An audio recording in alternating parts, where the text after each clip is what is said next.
ஓடி ஓடி சொல்லுவேன். என்ன சொல்ல போறீங்க? என் இயேசு ஜீவிக்கிறார். எத்தனை பேர் என் இயேசு ஜீவிக்கிறார்?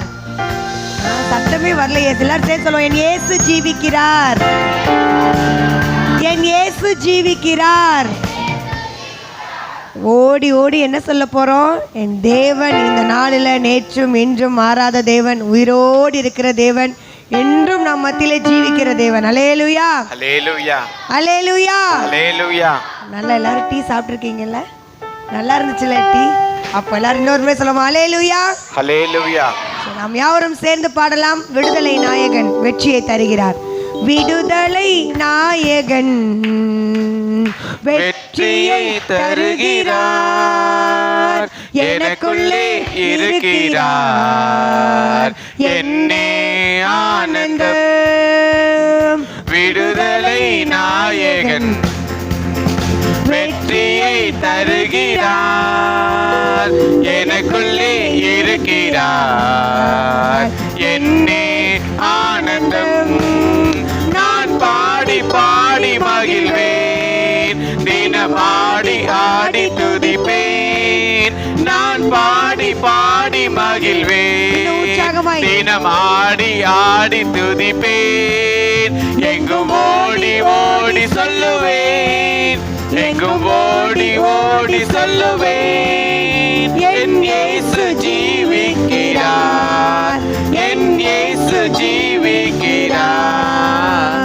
விடுதலை நாயகன் வெற்றியை தருகிறார், எனக்குள்ளே இருக்கிறார், என்னே ஆனந்தம்.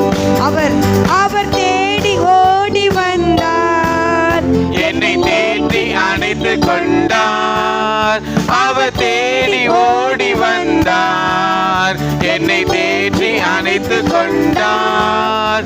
என் பாவம் அனைத்து மன்னித்தார், என் பாவம் அனைத்து மன்னித்தார். புது மனிதனாக மாற்றினார், புது மனிதனாக மாற்றினார்.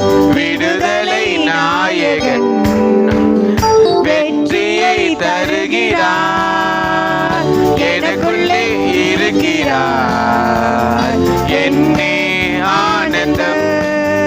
அவர் அன்பின் அபிஷேகத்தால் என்னை நிரப்பி நடத்துகின்றார். அவர் அன்பின் அபிஷேகத்தால் என்னை நிரப்பி நடத்துகின்றார். சாத்தானின் வலிமை வெல்ல, சாத்தானின் வலிமை வெல்ல அதிகாரம் எனக்கு தந்தார், அதிகாரம் எனக்கு தந்தார். உற்சாகமாய் இப்ப நீங்க மாத்திரம் தான் பாட போறீங்க. இந்த சத்தத்தை உயர்த்தி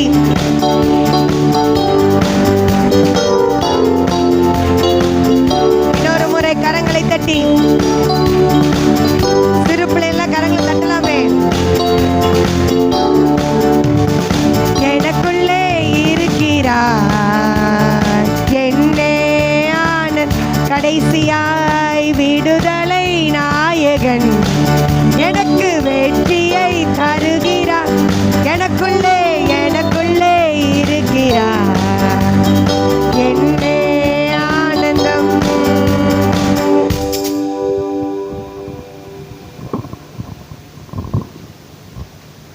ஹல்லேலூயா. டீ சூடாக இருந்துச்சா? நல்லா இருந்துச்சா? சூடாக தான் முக்கியம். ஆமாம்.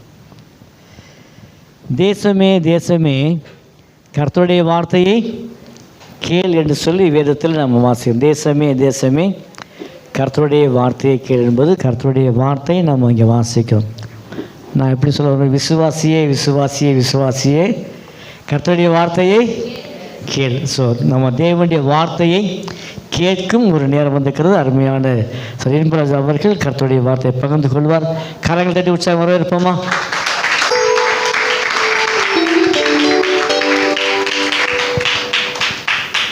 கர்த்தருடைய பரிசுத்தம் மையப்படுவதாக. இந்த வாய்ப்புக்காக கர்த்தரை நான் ஸ்தோத்தரிக்கிறேன். இந்த வாய்ப்பினை கொடுத்த மதிப்பிற்கும் மரியாதைக்குரிய பாஸ்டர் ஐயா அவர்களுக்கு இயேசுவின் நாமத்தில் நன்றியை தெரிவித்துக் கொள்கிறேன். பாஸ்டர் அம்மா அவங்க இருக்கிறாங்க, அப்புறம் பாஸ்டர் ஜோஸ்வா அவங்க இருக்கிறாங்க, சிஸ்டர் இருக்கிறாங்க. அவங்கள ஊழியத்தில் நல்லா எங்களை நல்லாவே பழக்கம். ஆண்டவர் நாமம் இந்த இடத்துல இந்த மக்கள் மத்தியில் கர்த்தரவங்க செய்கிற இந்த உன்னதமான பணிகளுக்காக கர்த்தரை நான் ஸ்தோத்தரிக்கிறேன், துதிக்கிறேன். அவங்களுடைய ஊழிய அனுபவங்கள் அதிகமாக இருக்கிறது. நல்லாவே அவங்கள ஊழிய பாதையில் நன்றாகவே அறிந்திருக்கிறோம். இன்னுமாக ஒவ்வொரு மாதமும் போதகர்கள் ஐக்கியத்தில் பாஸ்டர் அவங்களுடைய அவங்க டீமில் உள்ள எல்லாரையும் நாங்கள் மீட் பண்ணுவோம். ஆண்டவர் அப்படிப்பட்ட ஒரு ஐக்கியத்தை, அன்பை, உறவை ஏற்படுத்தி கொடுத்துருக்கிறாரு. மீண்டுமாக நான் இந்த திருச்சபை மக்களுக்கும் பாஸ்டர் ஐயா அவங்களுக்கும் குடும்பத்தாருக்கும் இயேசுவின் நாமத்தில் நான் நன்றியை தெரிவித்துக் கொள்கிறேன். இந்த நாளில் நம்ம 80th இண்டிபெண்டன்ஸ் டே கொண்டாடுறோம், அப்படி தானே? நம்ம எல்லாருக்குமே அது ஒரு பெரிய ஒரு மகிழ்ச்சி, சந்தோஷம், அப்படி தானே? இந்த நாளில் கூட கிறிஸ்துவுக்குள் மெய்யான சுதந்திரம் அப்படின்ற தலைப்பில் கர்த்தர் நம்மளோட என்ன பண்ண போகிறாரு, பேச போகிறாரு.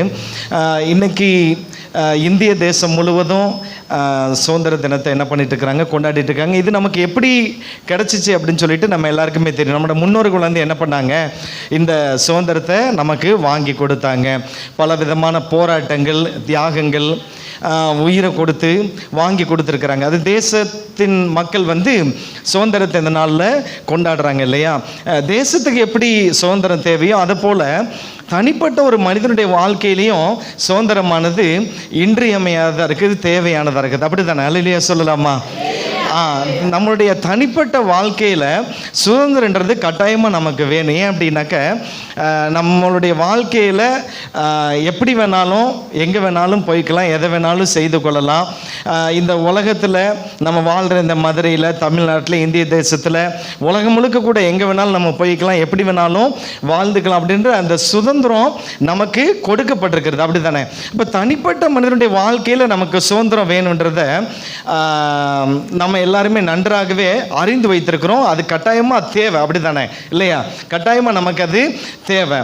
கிறிஸ்தவம் சொல்லாத சுதந்திரம் என்னன்னு சொல்லிட்டு நம்ம இந்த வேலையில் நம்ம பார்க்க போகிறோம். அது என்னது அப்படின்னாக்க கலாத்தியர் 5வது அதிகாரத்தை 13வது வசனத்தை ஒருவர் வாசிக்கலாம். கலாத்தியர் 5வது அதிகாரம் 13வது வசனத்தை.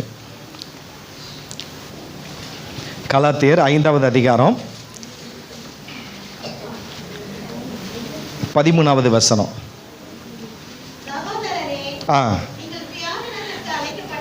போதும். சகோதரரே, நீங்கள் சுயாதீனத்திற்கு அழைக்கப்பட்டீர்கள் அப்படின்னு சொல்லி பரிசுத்த வேதாகமம் சொல்லுகிறது. சுயாதீனம் என்று சொல்லி இந்த பரிசுத்த வேதாகமத்தில் இங்கே மென்ஷன் பண்ணியிருக்கிறாங்க. அப்போ இதை விடுதலைன்னு கூட சொல்லலாம், சுதந்திரம்னு சொல்லலாம், லிபர்ட்டி, ஃப்ரீடம், இப்படின்னு நிறைய வார்த்தைகள் இதுக்கு பொருள்படுது. அப்போ இங்கே சகோதரரே, நீங்கள் சுயாதீனத்திற்கு அழைக்கப்பட்டிருக்கிறீர்கள். யார் சுயாதீனத்திற்கு அழைக்கப்பட்டிருக்கிறது? நம்ம எல்லாரும் தான். இந்த உலக மக்கள் எல்லாருமே என்ன பண்ணியிருக்கிறாங்க, சுதந்திரத்திற்கு அழைக்கப்பட்டிருக்கிறார்கள். இந்த சுதந்திரமானது ஆதாம் ஏவாள் ஆரம்பத்தில் தேவன் வானத்தையும் பூமியை உண்டாக்கி எல்லாவற்றையும் படைச்சிட்டு மனுஷியை உண்டாக்கி என்ன பண்ணாரு, நீங்கள் ஆண்டு கொள்ளுங்க, பழுகி பெருகி கொள்ளுங்க அப்படின்னு சொல்லி அவங்களுடைய கரத்தில் இந்த உலகத்தை கொடுத்தாரு.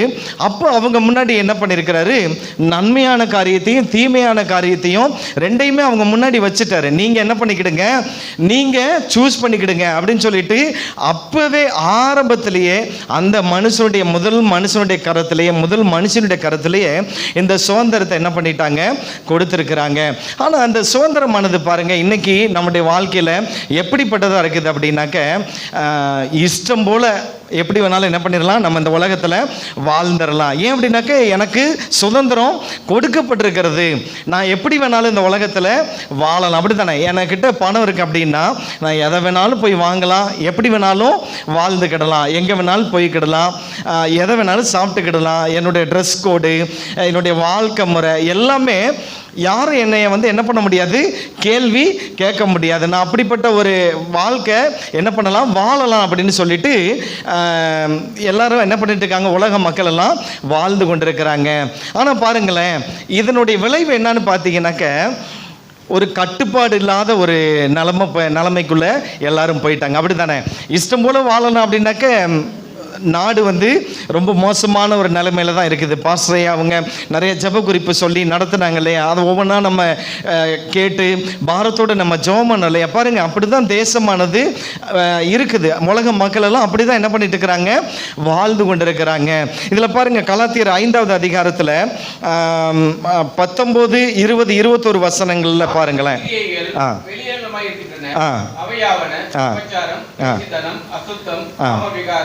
விக்கிரக ஆராதனை, பில்லிசூனியம், பகைகள், விரோதங்கள், வைராக்கியங்கள், கோபங்கள், சண்டைகள், பிரிவினைகள், மார்க்க பேதங்கள், பொறாமைகள், கொலைகள், வெறிகள், களியாட்டுகள் முதலானவைகளே. பாருங்களேன், இத்தனையும் மாம்சத்தின் கிரியைகள்னு சொல்லிட்டு அப்போஸ்தலனாகிய பவுல் வந்து இங்கே ஒரு லிஸ்ட்டே கொடுத்துருக்கிறாரு.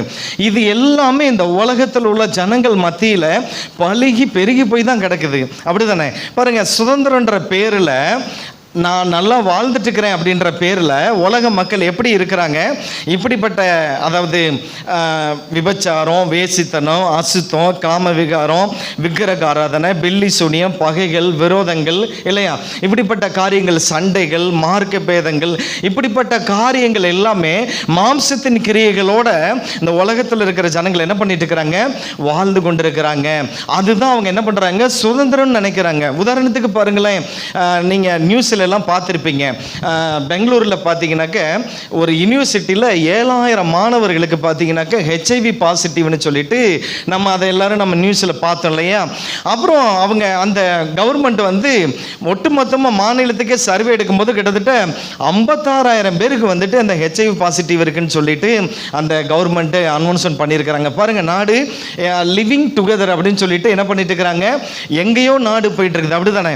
பலவிதமான கசப்புகள், வெறுப்புகள், வைராக்கியங்கள், சண்டைகள், கோபங்கள், பாருங்க, மார்க்க பேதங்கள், இப்படி நிறைய விதமான அதாவது மாம்சத்தின் கிரியைகள் நம்முடைய வாழ்க்கையில், எல்லாருடைய வாழ்க்கையில், உலக மக்களுடைய வாழ்க்கையில் அது பெருகி, அதுதான் சுதந்திரன்ற பேரில் நான் எப்படி வேணாலும் வாழலான்ற அந்த சுதந்திரம் அவங்களுக்கு கொடுக்கப்பட்டதுனால இப்படிப்பட்ட மாம்சத்தினுடைய கிரியைகளில் மாட்டிக்கொண்டு இதனுடைய விளைவு என்ன, சமாதானத்தை இழந்து, சந்தோஷத்தை இழந்து, நிம்மதியை இழந்து, எனக்கு எங்கே சமாதானம் கிடைக்கும், சந்தோஷம் கிடைக்கும்னு சொல்லிட்டு அலைந்து திரிந்து கொண்டிருக்கிறாங்க. இது எங்கே கொண்டு போகுது அப்படின்னாக்க அழிவுக்கு நேராக கொண்டு போயிட்டு இருக்குது. அது மரணத்துக்கு நேராக அவர்களை வழிநடத்தி கொண்டிருக்கிறது. அப்படின்றது அவங்களுக்கு தெரியாமலே இப்படிப்பட்ட மாம்சத்தின் கிரியைகளுக்குள்ள தங்களை ஈடுபடுத்தி கொண்டு இதுதான் சுதந்திரம் சொல்லிட்டு என்ன பண்ணிட்டு இருக்கிறாங்க, உலக மக்கள் வாழ்ந்துட்டு இருக்கிறாங்க. பாருங்க, கிறிஸ்தவம் சொல்லாத சுதந்திரத்தை இவங்க எல்லாரும் என்ன பண்ணிட்டு இருக்கிறாங்க, சுதந்திரன்ற பேரில் வாழ்ந்துட்டு இருக்கிறாங்க, மாட்டிக்கிட்டாங்க. இப்போ என்ன பண்ணிட்டு இருக்கிறாங்க, சந்தோஷம் இல்லாமல், சமாதானம் இல்லாமல் அலைந்து திரிந்து மரணத்தை நோக்கி போய் கொண்டிருக்கிறாங்க. பாருங்க, கிறிஸ்தவ சுதந்திரம் என்ன சொல்லுது அப்படின்னாக்க, கிறிஸ்தவ சுதந்திரத்தின் மேன்மை என்னன்னு சொல்லி நம்ம பார்த்தோம் அப்படின்னாக்க, எகிப்து தேசத்தில் இஸ்ரவேல் ஜனங்கள் என்ன பண்ணாங்க, அடிமைகளாக இருந்தாங்க. அப்படித்தானே? பாருங்க, இஸ்ரவேல் ஜனங்கள் எகிப்து தேசத்திலிருந்து விடுதலையாகி வர்ற அந்த நாளில் ஆட்டுக்குட்டி என்ன பண்ணாங்க, ஆட்டுக்குட்டி எடுத்து அடித்து அவனுடைய ரத்தத்தை தன்னுடைய வீடுகளில் நிலைக்கதவுகள் எல்லாம் பூசி என்ன பண்ணாங்க, அந்த ஆட்டை அடித்து புசிச்சு அப்புறமா என்ன பண்ணாங்க, பாடல்களை பாடிக்கிட்டு இஸ்ரவேல் ஜனங்கள் என்ன பண்ணாங்க, கானான் தேசத்தை நோக்கி வந்தாங்க இல்லையா. அது வந்து நிழலாக சொல்லப்படுகிறது. இங்கே கலாத்தியர் 5வது அதிகாரம் 1வது வசனத்தில் வாசிங்களேன். கலாத்தியர் 5:1.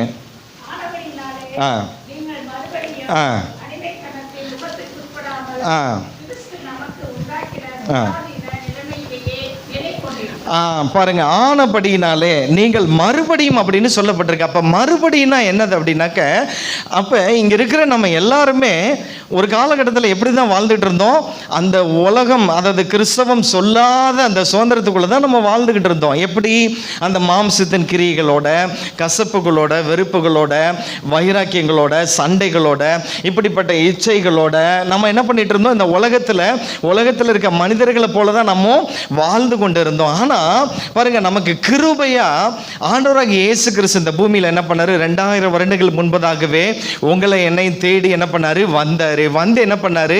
அவருடைய ஜீவனையே நமக்காக கொடுத்தாரு. கடைசி சொட்டு ரத்தம் வரைக்கும் உங்களுக்காக எனக்காக சிந்தி என்ன பண்ணாரு? அவருடைய கைகள் ஆணி அடிச்சாங்க, அவருடைய கால்கள் ஆணி அடிச்சாங்க, அவருடைய விழாவில் ஈட்டியால குத்துனாங்க. கடைசி சொட்டு ரத்தம் வரைக்கும் நமக்காக சிந்தி நம்மை மீட்டு எடுத்திருக்கிறாரு. பாருங்களேன், இது எவ்வளோ ஒரு பெரிய பாக்கியம் பாருங்களேன் நம்முடைய வாழ்க்கையில. இந்த ஒரு பாக்கியம், இந்த மேன்மை பாருங்க, கிருபையினாலே விசுவாசத்தை கொண்டு ரட்சிக்கப்பட்டீர்கள். நம்ம எல்லாருமே ஆண்டவரை ஏற்றுக்கொண்டிருக்கிறோம். அப்படித்தானே? அல்லேலூயா சொல்லலாமா? ஆண்டவராகிய இயேசு கிறிஸ்துவை நம்ம ரட்சகரா ஏற்றுக்கொண்டிருக்கிறோம். அப்படித்தானே? பாருங்க, ஒருவேளை இங்கே யாராச்சும் இயேசுவை ஏற்றுக்கொள்ளாம இருந்தீங்க அப்படின்னாக்க, அவர் மேல நம்பிக்கை வைக்காம இருந்தீங்கன்னாக்க, நீங்க உண்மையிலே நம்பிக்கை வைங்க. அவர் ரொம்ப நல்ல தேவனா இருக்கிறார், அவர் ரொம்ப நல்லவரா இருக்கிறாரு. ஏன் அப்படின்னாக்க, அவர்கிட்ட இருந்த பெஸ்ட் என்ன அப்படின்னாக்க, அவருடைய ஜீவன் தான், அவருடைய உயிர் தான். அந்த உயிரையே உங்களுக்காக எனக்காக கொடுத்துட்டாரு. பாருங்க, இப்படிப்பட்ட ஒரு தெய்வத்தை அந்த உலகத்துல எங்க பார்த்தாலும் தேடினாலும் கண்டுபிடிக்கவே முடியாது. பாருங்க, இல்லவே இல்லை. ஆண்டவராகிய இயேசு கிறிஸ்து, அதாவது பரலோகத்தின் மேன்மை எல்லாத்தையும் விட்டுட்டு உங்களை என்னை தேடி வந்த ஒரே ஒரு தெய்வம் அவர் மாத்திரம்தான். வேற யாரும் நம்மளை தேடி வரல. பார்த்துக்கிடுங்க, நம்மை தேடி வந்த ஒரே ஒரு தெய்வம் ஆண்டவராகிய இயேசு கிறிஸ்து தான். ஒருவேளை யாராச்சும் இந்த வேலையில் அவர் மேலே நம்பிக்கை வைத்து அவரை இன்னும் ஏற்றுக்கொள்ளாமல் இருந்தீங்கன்னாக்க, நீங்கள் என்ன பண்ணுங்க? இந்த வேலையில் ஆண்டவராகிய இயேசு கிறிஸ்துவை நீங்கள் ஏற்றுக்கொள்ளுங்க. அந்த இயேசு கிறிஸ்து கொடுக்குற அந்த மெய்யான அந்த ரட்சிப்பை நம்முடைய வாழ்க்கையில் நம்ம பெற்றுக்கொண்டதுனால பாருங்களேன், அதை தான் இங்கே அப்போஸ்தலனாகிய பவுல் என்ன சொல்றாரு? ஆனபடியாலே நீங்கள் மறுபடியும் அடிமைத்தனத்தின் நுகத்திற்கு உட்படாமல் கிறிஸ்து நமக்கு உண்டாக்கின சுயாதீன நிலைமையிலேயே தரித்திருக்க கடவுள்னு சொல்லிட்டு சொல்றாரு. பாருங்களேன், அப்ப நாமும் இந்த கிறிஸ்தவம் சொல்லாத இந்த உலகபரமான சுதந்திரத்தில் தான் நம்ம வாழ்ந்து வந்தோம். ஆனால் கிருபையினால விசுவாசத்தை கொண்டு நீங்களும் நான் என்ன பண்ணியிருக்கிறோம்? ரட்சிக்கப்பட்டிருக்கிறோம். அப்போ அவருடைய பிள்ளையா மாறி இருக்கிறோம். அப்போ பாருங்களேன், ஒரு உதாரணத்துக்கு பாருங்களேன், இப்போ மீன் நம்ம எல்லாருக்குமே தெரியும் இல்லையா? அது எங்கே வாழும் அப்படின்னாக்கா தண்ணியில் தான் வாழும். அப்படி தானுங்களே? தண்ணியில் தான் அது வாழ முடியும். ஆமாம், அது நிலத்துக்கு வந்துருச்சுன்னா என்னவாயிரும்? செத்து போயிடும். ஆமாம், அதுக்கு உயிர் போயிடும், உயிர் இருக்காது. அப்படி தானே? அப்போ அதனுடைய தன்மை என்னது? நீரில் தான் அது வாழ முடியும். ஒரு பறவை எடுத்துக்கிடுங்களேன், பறவை எப்படி வாழும்? பறவை எப்படி வாழ முடியும்? அது வானத்தில் சுதந்திரமாக பறக்கணும். பறக்கிறதுக்காக தான் அது உண்டாக்கப்பட்டிருக்கு, படைக்கப்பட்டிருக்கு. அதனுடைய தன்மை வந்து அப்படி தான்.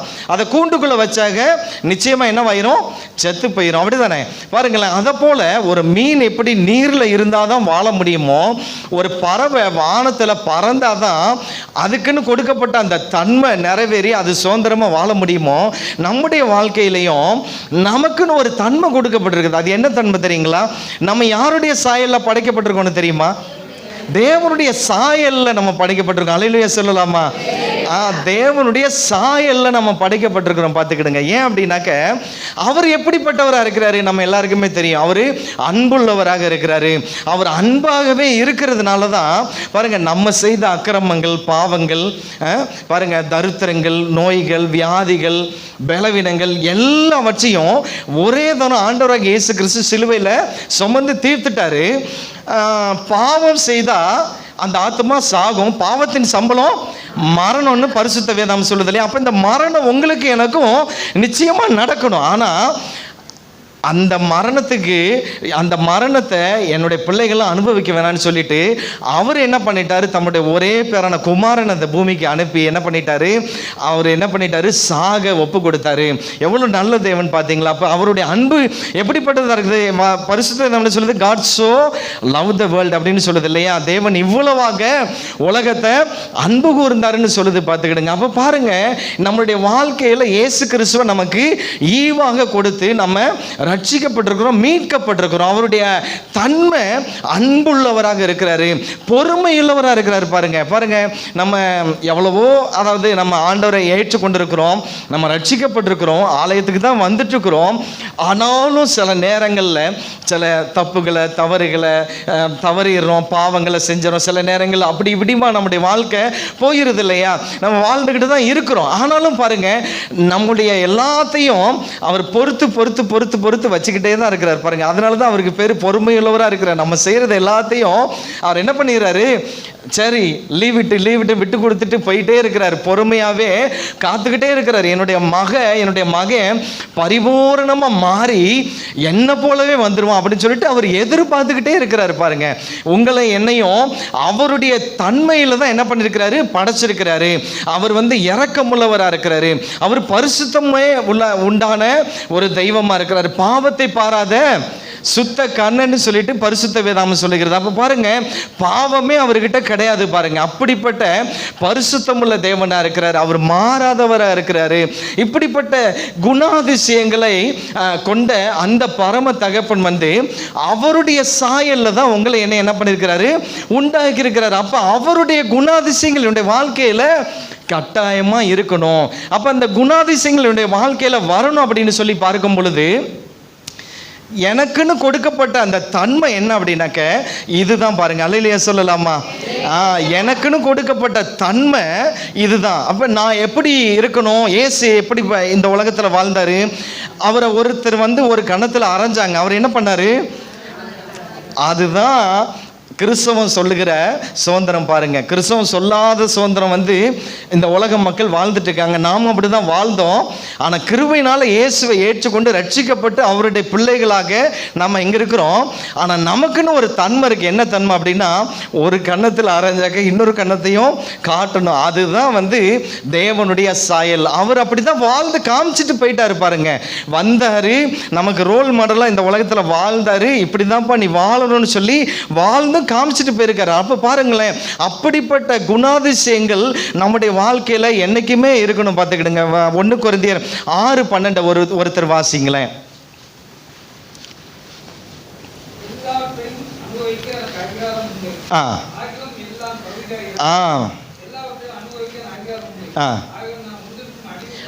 பாருங்க, எவ்வளோ ஒரு நல்ல வசனம் பாருங்களேன்.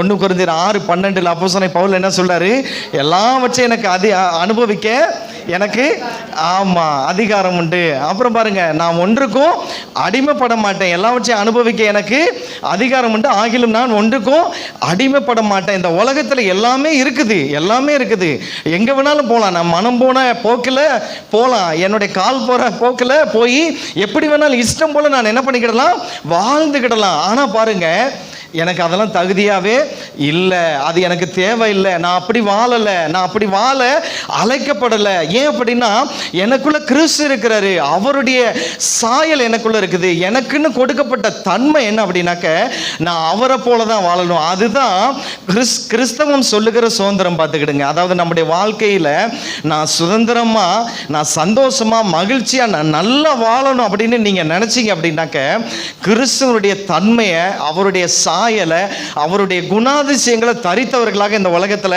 நாம் நன்றாக வாழணும். இதுதான் கிறிஸ்தவம் சொல்லுகிற சுதந்திரம். அல்லேலூயா சொல்லலாமா?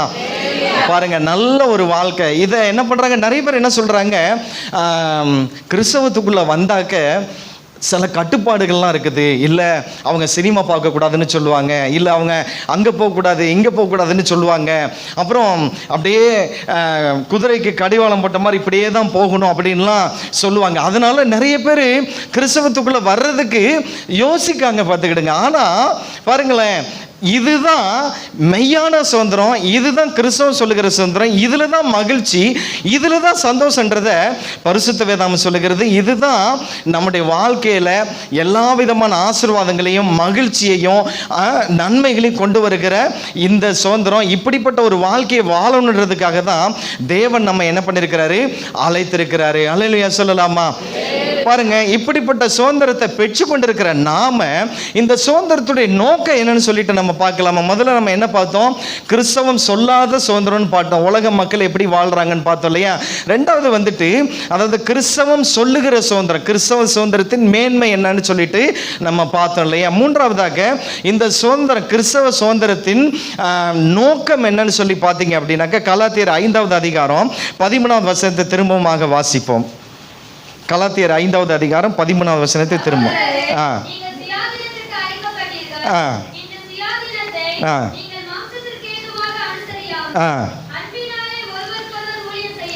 பாருங்களேன் அன்பினாலே ஒருவருக்கொருவர் ஊழியம் செய்யுங்கள்னு சொல்லிட்டு இங்க வந்து என்ன பண்றாரு அப்போஸ்தலனாகிய பவுல் சொல்றாரு, அன்பினாலே ஒருவருக்கொருவர் ஊழியம் செய்யுங்கள் அப்படின்னு சொல்றாரு. அன்பினாலே ஒருவருக்கொருவர் சேவை செய்யுங்கள்னு சொல்றாரு. அன்பினாலே ஒருவருக்கொருவர் பணிவிடை செய்யுங்கள் அப்படின்னு சொல்றாரு. அன்பினாலே ஒருவருக்கொருவர் உதவி செய்யுங்கள் அப்படின்னு சொல்லி இப்படி எல்லாத்தையும் அந்த அந்த அந்த அந்த வசனத்துல நம்ம சொல்லிடலாம் பாருங்க. அப்ப ஆண்டவராகிய இயேசு கிறிஸ்து அன்பாகவே இருக்கிறார். அந்த அன்பு நமக்குள்ள தரிக்கப்பட்டிருக்கிறது. அப்ப அந்த அன்பை நம்ம மற்றவர்களுக்கு வெளிப்படுத்தி அவர்களுக்கு உதவி செய்யணும், அவர்களுக்கு சேவை செய்யணும், அவர்களை நாடி போகணும், அவர்களை தேடி போகணும்.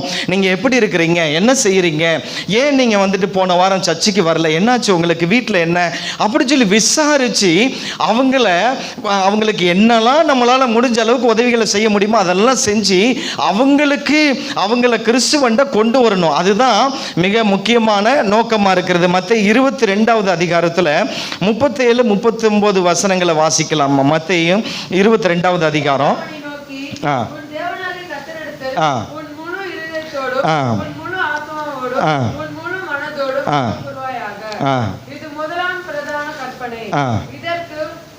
இருக்கிற இரண்டாம் கற்பனை என்னவென்றால், உன்னிடத்தில் நீ அன்பு கூறுவது போல பிறனிடத்திலும் அன்பு கூறுவாயாக என்பதே. இரண்டு கற்பனைகளும் நியாயப்பிரமாணம் முழுமையும் தீர்க்க தரிசனங்களும் அடையாளம் என்றார். பாருங்களேன், ஆண்டவராகிய இயேசு கிறிஸ்து இந்த உலகத்துல வந்து என்ன பண்ணிட்டாரு, அவர் அன்பாகவே தான் வாழ்ந்தாரு. அவர் என்ன பண்ணாரு, பரலோகத்தின் மேன்மை எல்லாத்தையும் விட்டுட்டு நமக்காக என்ன பண்ணாரு, இந்த உலகத்தில் வந்தார். அவர் என்ன பண்ணாரு, இப்படிப்பட்ட உன்னதமான வார்த்தைகளை நமக்கு பிரதான கட்டளைகளை சொல்லியிருக்கிறாரு. நியாயப்பிரமாணம் முழுசும் இந்த 2 கட்டளைகளில் 2 வசனங்கள்ல அடங்கிரும். பார்த்துக்கிடுங்க. அதாவது நீங்கள் என்ன பண்ணணும், அதாவது உன் தேவனாகிய கர்த்தரில் என்ன பண்ணணும், முழு இருதயத்தோடு நீ என்ன பண்ணணும், அன்பு கூறணும் அப்படின்ட்டாரு. நீ உன்னிடத்துல நீ அன்பு கூறுகிறது போல நீ பிறனிடத்துல அன்பு கூறு அப்படின்னு சொல்லிட்டு வந்துட்டு அந்த அவர் வாழ்ந்த அந்த காலங்களில் சொன்ன மிக முக்கியமான பிரதான கட்டளைகளாக சொல்லப்படுகிறது. இந்த கட்டளைகளை, இந்த வார்த்தைகளை நம்முடைய வாழ்க்கையில் நம்ம என்ன பண்ணணும், அதன்படி நடக்க வாழ நாம் அழைக்கப்படுகிறோம்.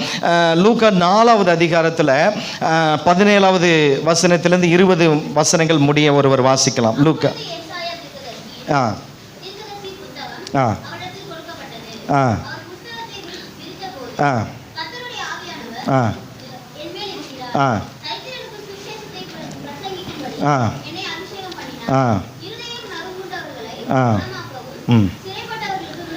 விடுதலையும்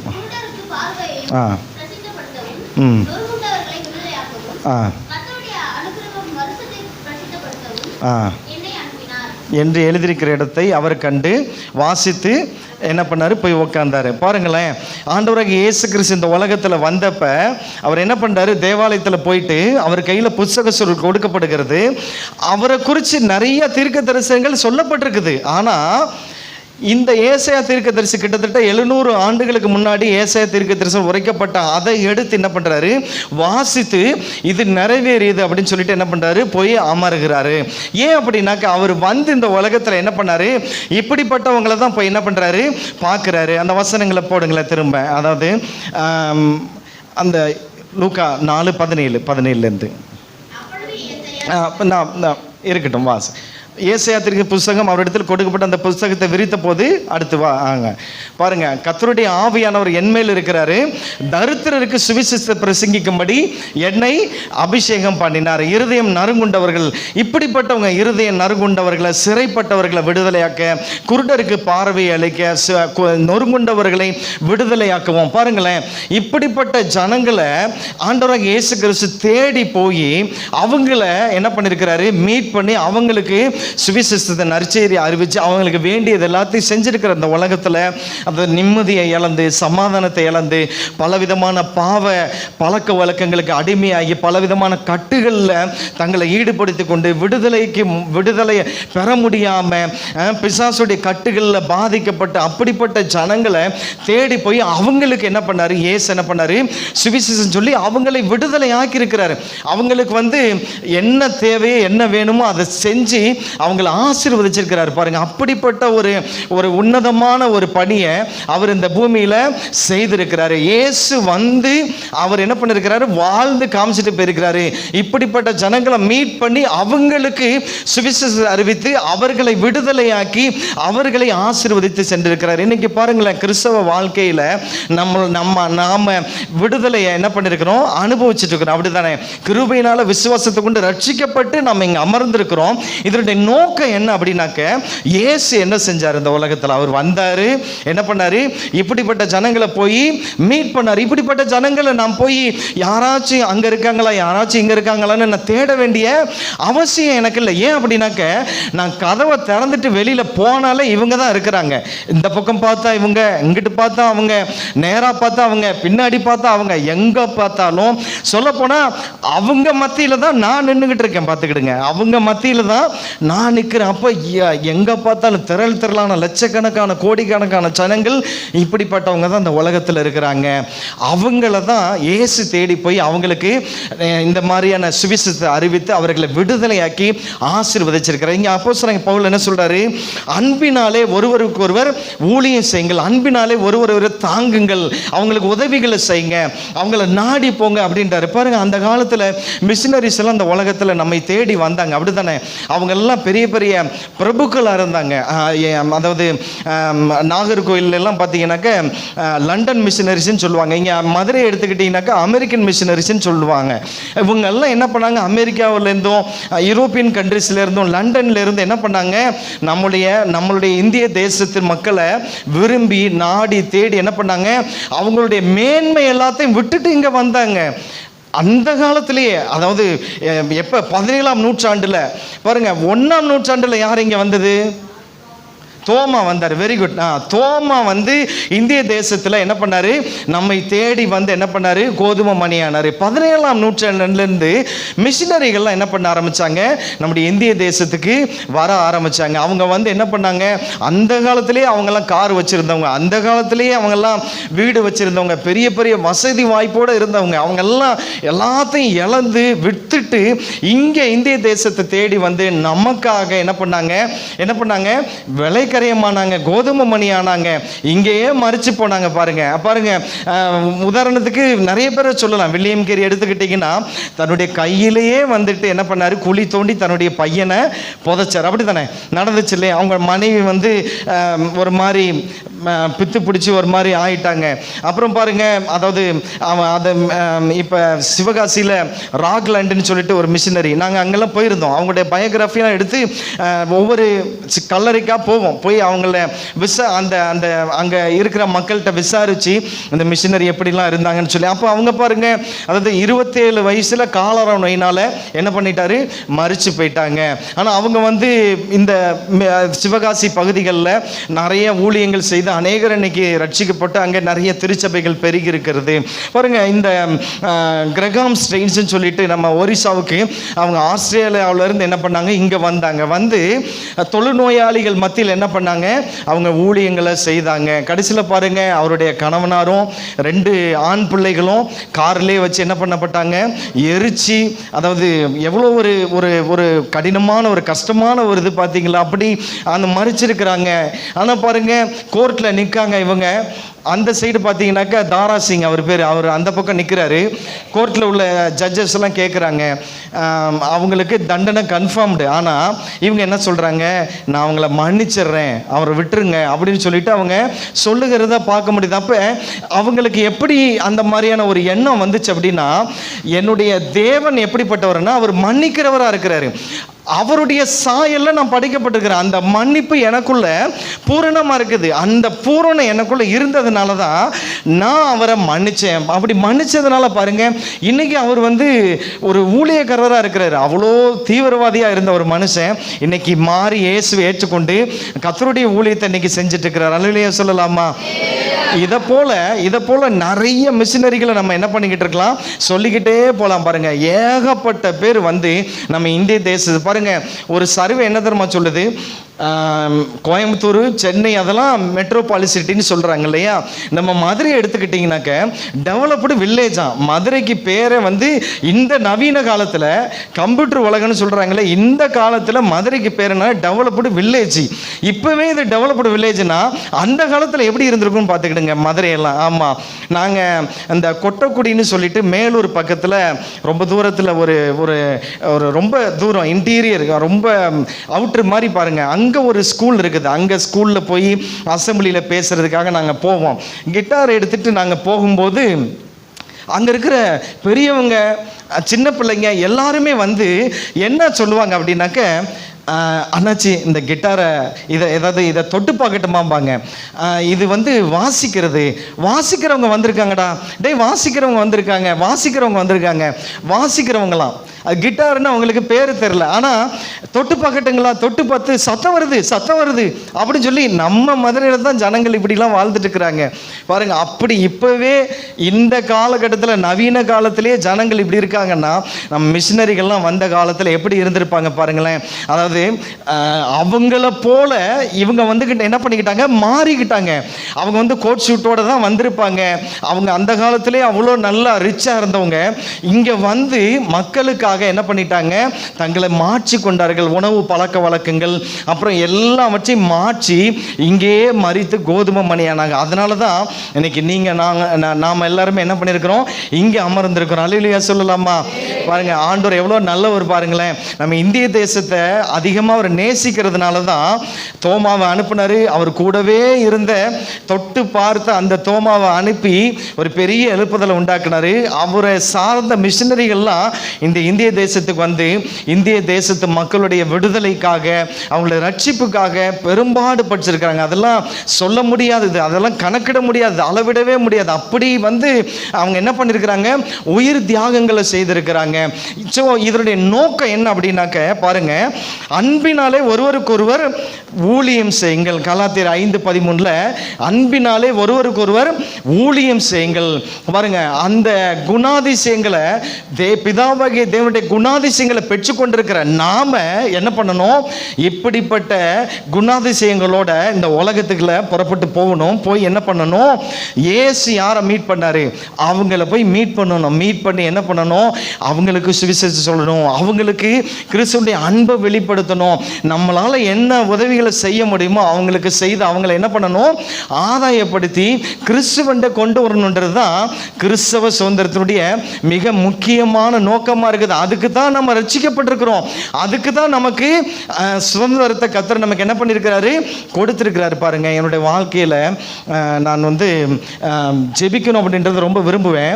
மதுரை மாவட்டம் முழுக்க நான் வந்து இந்த நம்ம சிட்டி முழுக்க அந்த பக்கம் பார்த்தீங்கன்னாக்க, அதாவது சமயநல்லூர் தாண்டி அந்த வாடிப்பட்டிக்கு முன்னாடி வரைக்கும் நான் என்ன பண்ணியிருக்கிறேன், நடந்து போய் நான் ஜெபிச்சிருக்கிறேன். அப்புறம் எங்கிட்டு பார்த்தீங்கன்னாக்க திருமங்கலம் வரைக்கும், இந்த பக்கம் மேலூர் வரைக்கும், இந்த பக்கம் பார்த்தீங்கன்னாக்க அந்த வேம்பர்லி அதாவது திண்டுக்கல் அந்த நத்தம் என்ட்ரு ஆகிறதுக்கு முன்னாடி வரைக்கும் நம்ம மதுரை மாவட்டம் எல்லை எங்கேயும் நான் என்ன பண்ணியிருக்கிறேன், போய் நான் நடந்து போய் நான் ஜெபிச்சிருக்கிறேன். முத நாளே போயிட்டு நான் எந்த ஏரியாவுக்கு போகிறேனோ அந்த ஏரியாவை போயிட்டு வண்டியில் போயிட்டு எல்லாம் சுற்றி பார்த்துட்டு எங்கெங்கே போக போகிறேன்னு பார்த்துட்டு வந்துடுவேன். அடுத்த நாள் காலையில் 4 மணிக்கெல்லாம் அந்த ஸ்பாட்டுக்கு போயிடுவேன். ஒரு இடத்துல வண்டியை வச்சுட்டு அந்த ஏரியா முழுக்க நடந்து ஜெபம் பண்ணிட்டு வருவேன். ஆண்டவரே, இங்கே இருக்கிற ஜனங்கள் எல்லாரும் மனந்திரும்பணும், ஆண்டவரே இவங்கெல்லாம் ரட்சிக்கப்படணும், கர்த்தரை அறிஞ்சு கொள்ளணும்.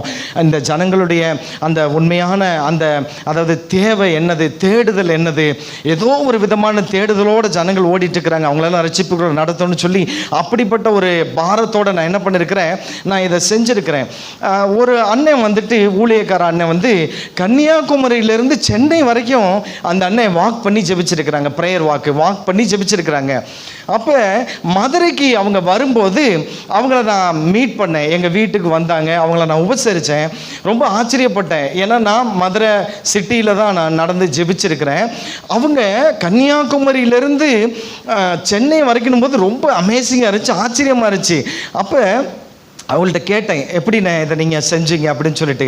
கிறிஸ்துவுடைய அன்பு என்னை இருக்க விட மாட்டேங்குது அப்படின்னு சொல்லிட்டு அவர் என்ன பண்ணார், பாரத்தோடு நடந்து தேசத்துக்காக ஜெபிக்கிறதுக்கு போனார். அப்புறம் அவர் அவருக்கு ஒரு பாரம் என்னன்னாக்க, சென்னையில் இருக்கிற சென்ட் தாமஸ் மவுண்ட் தோமா மரித்தடம் இருக்குல்ல, அங்கிருந்து நான் என்ன பண்ண போகிறேன், இந்த ஒரு இந்திய தேசத்துடைய ஒரு பகுதி முழுக்க நான் நடந்து போய் ஜெபிக்க போகிறேன் அப்படின்னு சொல்லி சொன்னப்போ நான் ஆளாக போய் அவர் கூட சேர்ந்துக்கிட்டேன். நான் அந்த ஊழியக்காரனே, வட இந்தியாவில் வந்து 2 ஊழியக்காரவங்க 4 பேருமா சென்னையில் இருக்கிற சென்ட் தாமஸ் மவுண்ட்லேருந்து நடக்க ஆரம்பித்தோம். அங்கேருந்து ரெட் ஹில்ஸ் வழியாக ஆந்திராவுக்குள்ளே போனோம், ஆந்திராவிலேருந்து தெலுங்கானா போனோம், தெலுங்கானாவிலேருந்து மகாராஷ்டிரா போனோம், மகாராஷ்டிராவிலேருந்து மத்திய பிரதேஷ் போனோம், மத்திய பிரதேசிலேருந்து யூபி போனோம், யூபியிலேருந்து ஹரியானா, ஹரியானாவிலேருந்து காஷ்மீர் பார்டர், பஞ்சாப் பார்டர் போயிட்டு அப்படியே நாங்கள் டெல்லிக்கு வந்தோம் பாருங்கள்.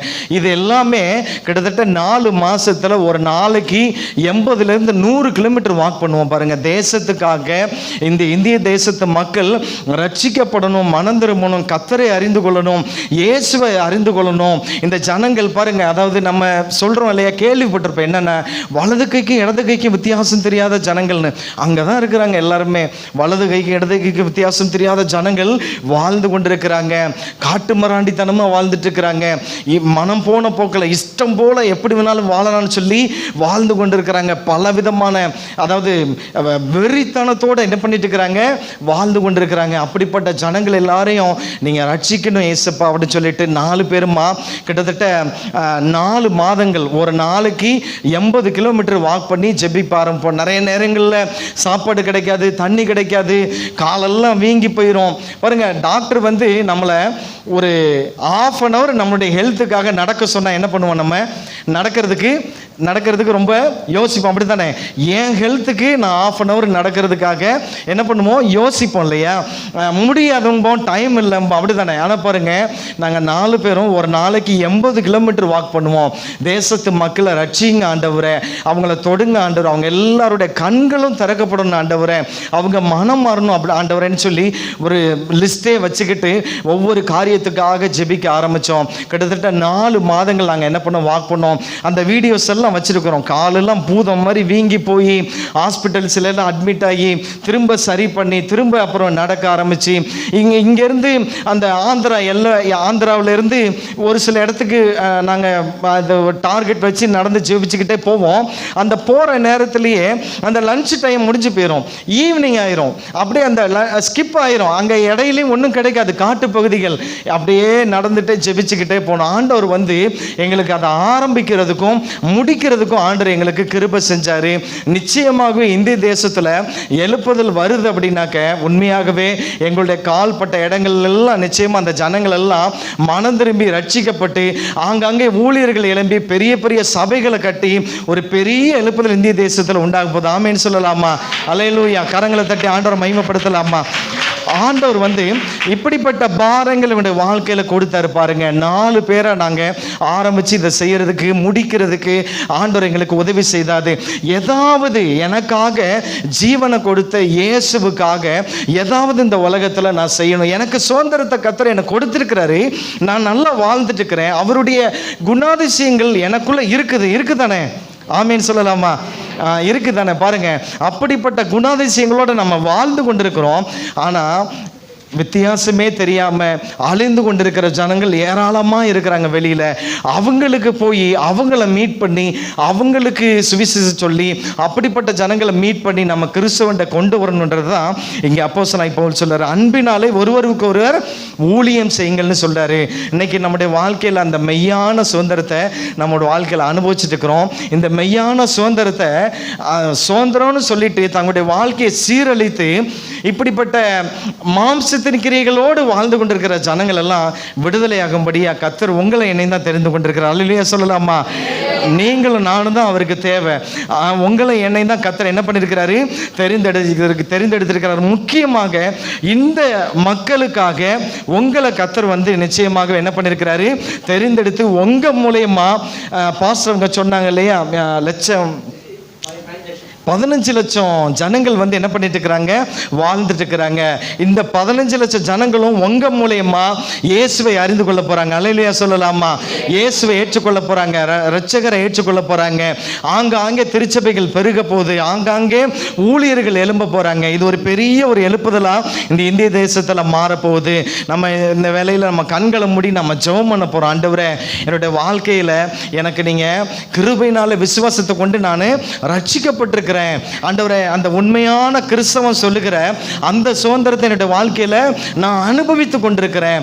ஆனா இந்த சுதந்திரத்தை அதாவது சுதந்திரன்ற பேர்ல எல்லாரும் வந்துட்டு தங்களை ஏமாற்றி கொண்டு அதாவது மாம்சத்தின் கிரியைகளோடு வாழ்ந்து கொண்டிருக்கிற இந்த ஜனங்களை நான் அவங்க கிட்ட போய் உம்முடைய அன்பை பத்தி நான் சொல்லி அவங்களுக்காக ஏதாவது நான் செய்து அவங்களை கிறிஸ்துவண்டை கொண்டு வர்றதுல என்னுடைய பங்கு மிக முக்கியமானதா உன்னதமானதா இருக்குன்னு சொல்லி நம்ம ஒப்பு கொடுக்க போறோம். எல்லாரும் ஜெபிக்கலாமா? ஹல்லேலூயா.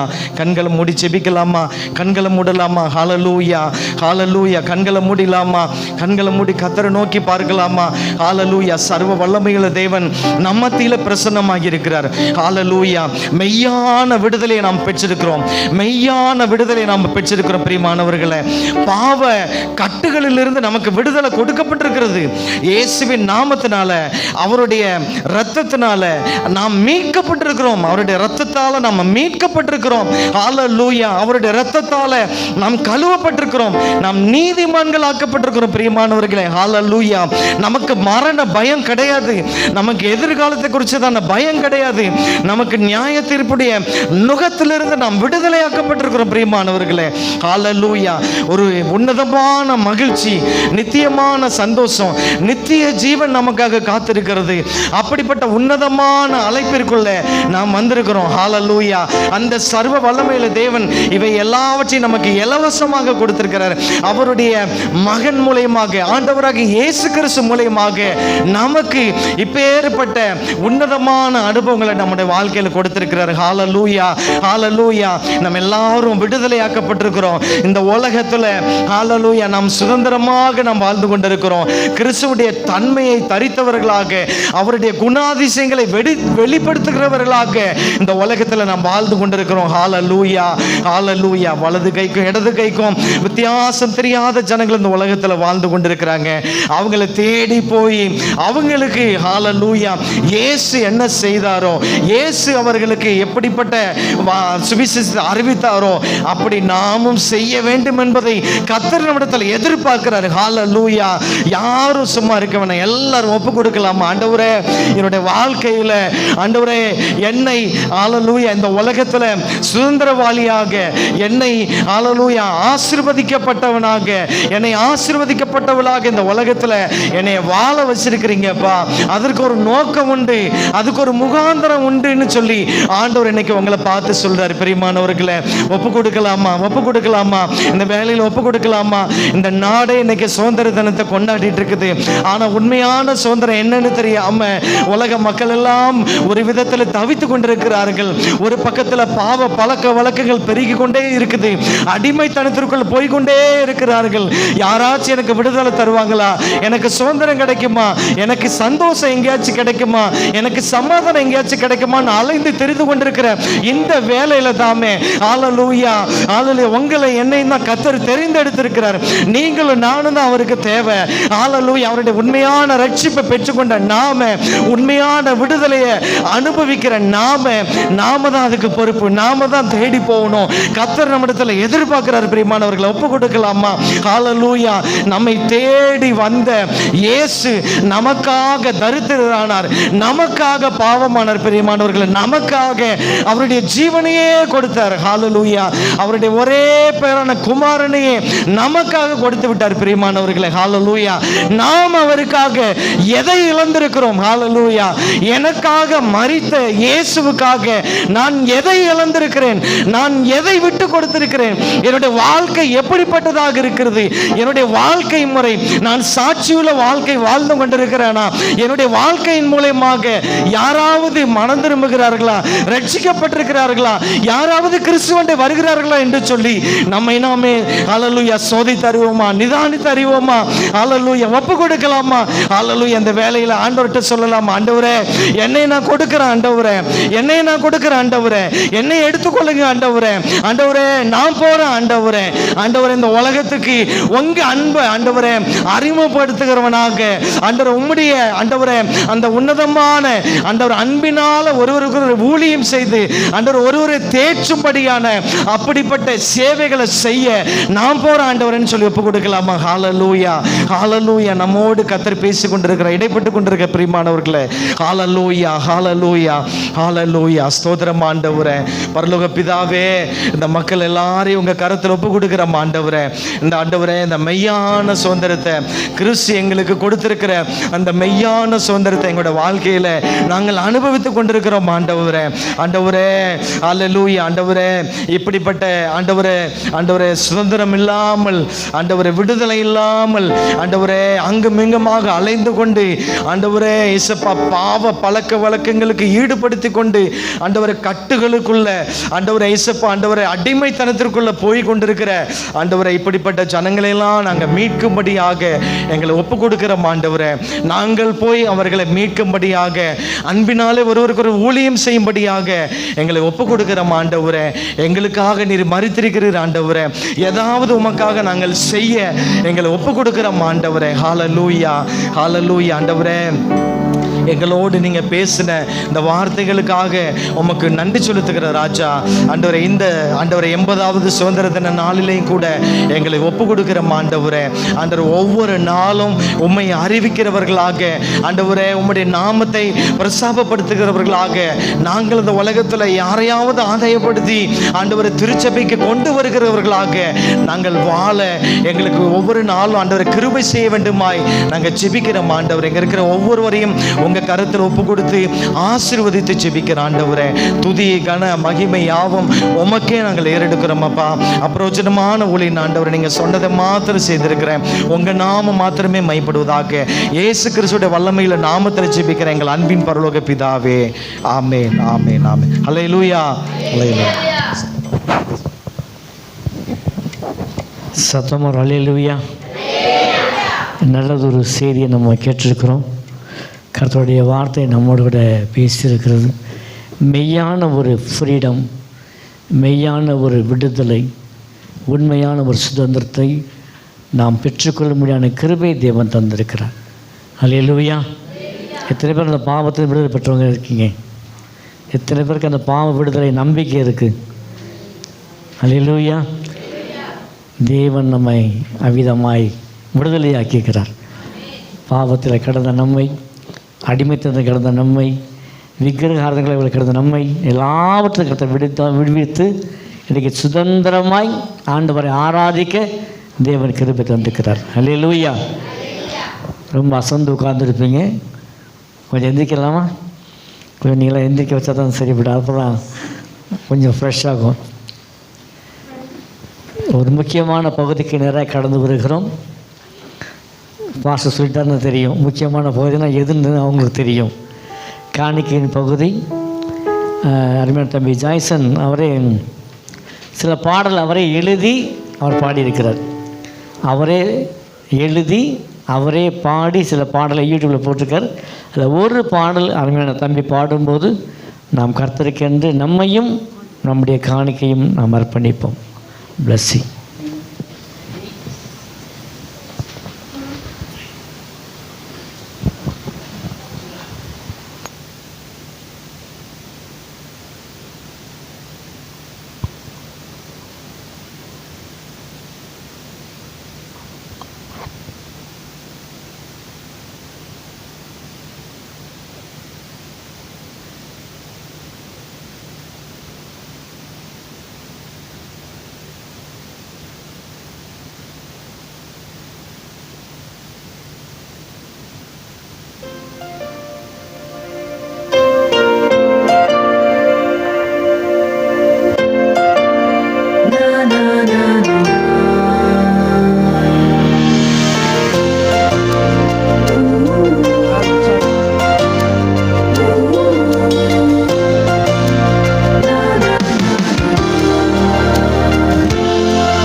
God bless you.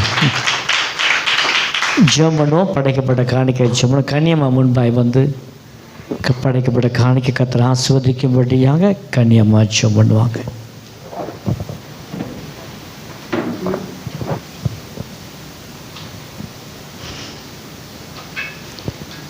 எங்களை நேசிக்கிற அன்பில் தகப்பனே, நன்றியோடு துதிக்கிற ராஜா, இந்த நாளிலே ஆண்டவரே நாங்கள் இந்த சுதந்திர தின விழாவை ஆண்டவரை கொண்டாடி கொண்டிருக்கும் நேரத்திலும் கூட ஏசப்பா நல்ல ஒரு செய்தியை கேட்க நீர் கிருபை செய்தீரே, அதற்காக நன்றி செலுத்தி துதிக்கிறோம்ப்பா. ஆண்டவரே, மெய்யான சுதந்திரம் எது என்று நாங்கள் ஆண்டவரை தியானித்தோம் ராஜா. அதற்காக நன்றி செலுத்துகிறோம். அதன்படி நடக்க என்னையும் எங்களையும் தாழ்த்தி உடைய அன்பின் கருத்துக்களை ஒப்பு கொடுக்கிறோம். இப்பொழுது கூட ஆண்டவரை கொடுக்கப்பட்ட ஆண்டவரை படைக்கப்பட்ட காணிக்கைக்காக நன்றி செலுத்தி துதிக்கிறோம். ஒவ்வொருவரும் ஆண்டவரை அவர்கள் ஆண்டவரை உற்சாகமாக கொடுத்து தகப்பனை நாமத்தை மகிமைப்படுத்தினபடியாக நன்றி செலுத்துகிறோம். கொடுத்த ஒவ்வொருவரையும் கொடுக்காதவர்களையும் கூட உம்முடைய அன்பின் கருத்துக்களை ஒப்பு கொடுக்கிறோம். நீரே ஆண்டவரை அவர்களை அபரிவிதமாக ஆசீர்வதித்து தகப்பனை அவர்கள் கோடா கோடியாக பெருகத்தக்கதான கிருபை தாங்கப்பா. ஆண்டவரே இந்த காணிக்கை கூட ஆண்டவரே உமக்கு ஆண்டவரை பயன்படுத்தப்பட ஆண்டவரை சுவிசேஷ ஊழியத்திற்கு பயன்படுத்த நீர் உதவி செய்வதற்காக நன்றி செலுத்தி இந்த காணிக்கை ஜெபத்தை நீர் ஆசீர்வதிக்க வேண்டுமாய் அருமை இரட்சகர் இயேசு கிறிஸ்து மூலம் ஜெபத்தை ஏறெடுக்கிறோம் பரலோக பிதாவே, ஆமேன். ஹல்லேலூயா, ஹல்லேலூயா.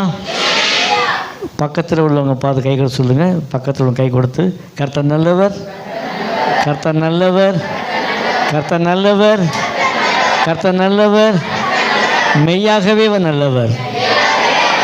ஹல்லேலூயா. ஓகே, யாரும் தூங்கியிருக்க மாட்டேன்னு நினைக்கிறேன்.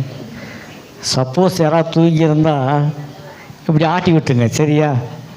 தூங்கியிருந்தா ஓகே.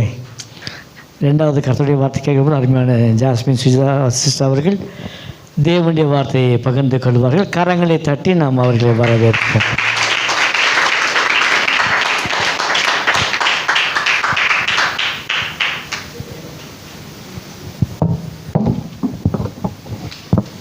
கர்த்தருடைய பரிசுத்த நாமம் மகிமைப்படுவதாக. இந்த நாளில் கர்த்தர் நம்மை தொடர்ந்து தேவனுடைய சமூகத்தில் உட்கார வைத்திருக்கிறார். கர்த்தருக்கு நன்றிகளை நம்ம ஸ்துதி ஸ்தோத்திரங்களை ஏறெடுப்போம்.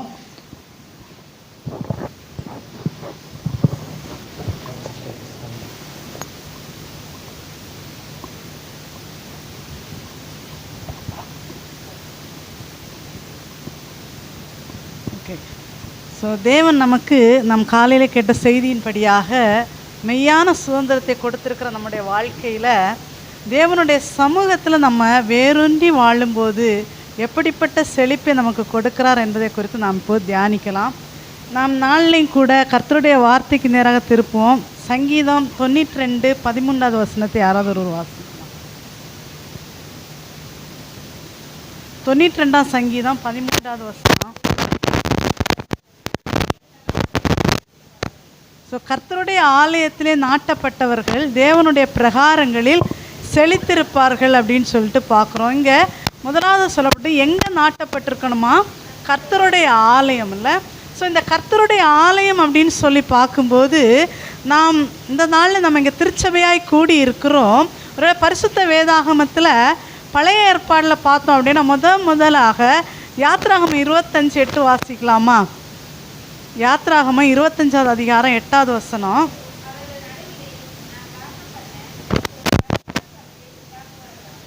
ஸோ அங்கே ஆண்டவர் இஸ்ரவேல் ஜனங்களை எகிப்திலேருந்து விடுதலை பண்ணி கொண்டு வரும்போது மோசையை பார்த்து சொல்கிறாரு, நான் வாசம் பண்ணுவதற்காக இந்த ஜனங்கள் மத்தியில் எனக்கு ஒரு கூடாரம் வேணும், நான் தங்குவதற்காக ஒரு இடத்த ஆயத்தம் பண்ணுங்க அப்படின்னு சொல்லிட்டு சொல்கிறது. அப்போ தேவன் வாசம் பண்ணுகிற இடமாக இந்த ஆலயம் காணப்படுகிறது இல்லை. யாத்ராகமம் 40 வாசித்தோம் அப்படின்னா 40, 34, 35 வரைக்கும் சொல்லப்படுது. தேவன் வாசம் பண்ணும்படியாக ஆசரிப்பு கூடாரத்தை மோசே கட்டினார் அப்படின்னு சொல்லிட்டு உண்டாக்குனதாக பார்க்குறோம். ஸோ இந்த ஆசரிப்பு கூடாரம் தேவனை தொழுது கொள்ளவும் பலியிடவும், ஸோ உடன்படிக்கை பெட்டி அங்கே வைப்பதற்காகவும் மக்களுடைய பாவங்களுக்கு மன்னிப்பை பெற்றுக்கொள்ளும்படியான ஒரு இடமாக இந்த ஆசரிப்பு கூடாரம் அமைக்கப்பட்டது. ஆமென், ஹல்லேலூயா. ஸோ இந்த ஆசரிப்பு கூடாரம் இப்படியாக அமைக்கப்பட்ட இந்த கூடாரத்தில் ஒவ்வொரு நாளும் அங்கே பலிகளை செலுத்தும் போது தேவனுடைய மகிமை இறங்கியது அப்படின்னு சொல்லிட்டு பார்க்குறோம். மகிமையாக தேவன் அந்த இடத்துல இறங்கினார் அப்படின்னு சொல்லிட்டு பார்க்குறோம். அதுக்கப்புறம் பார்த்தோன்னா சாலமோன் தேவாலயத்தை கட்டினார். நம்ம 1 ராஜாக்கள் 8வது அதிகாரத்தில் வாசிக்கிறோம். ஸோ சாலமோன் தேவாலயத்தை கட்டும்போது, அதை பிரதிஷ்டை பண்ணும்போது தேவாலயம் கர்த்தருடைய மகிமையினால் நிரம்பிட்டு அப்படின்னு சொல்லிட்டு பார்க்குறோம். ஸோ அந்த நிரப்பப்பட்ட அந்த தேவனுடைய மகிமையினால் நிரப்பப்பட்டதுனால ஆசாரியர்கள் கூட நின்று ஊழியம் செய்யாத அளவுக்கு அப்படிப்பட்டதாக தேவனுடைய மகிமை அந்த ஆலயத்தில் இறங்கியது. அப்போ தேவ மகிமை இறங்குகிற இடமாய், தேவனுடைய பிரசன்னத்தால் நிரப்பப்படுகிற ஒரு இடமாய் இந்த ஆலயம் காணப்படுகிறது. அப்போஸ்தலனாகிய பவுல் சொல்லும்போது 1 கொரிந்தியர் 6:19 வாசிக்கலாமா? 1 கொரிந்தியர் 6வது அதிகாரம் 19வது வசனம்.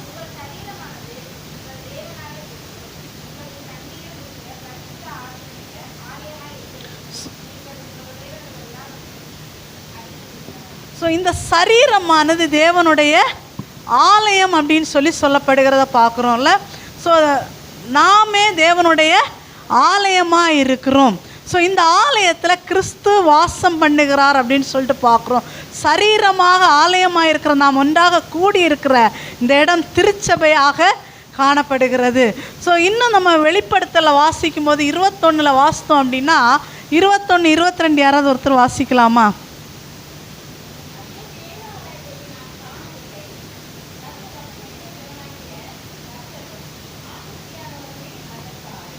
ஸோ இங்கே சொல்லப்படுகிற நாம் இப்போ ஆலயமாக இங்கே கூடியிருக்கிறோம். ஆனால் பரலோகத்தில் ஆலயத்தை பார்க்கல. யார் ஆலயமாக இருக்கிறா? கர்த்தரும் தேவ ஆட்டுக்குட்டியானவரும் ஆலயமாக இருக்கிறார் அப்படின்னு சொல்லிட்டு பார்க்குறோம்ல. ஸோ ஆலயம் என்பது மிக முக்கியமானதாக பரலோகம் வரைக்கும் இருக்குல்ல. இந்த ஆலயத்தில் நாம் எப்படி இருக்கிறோம்?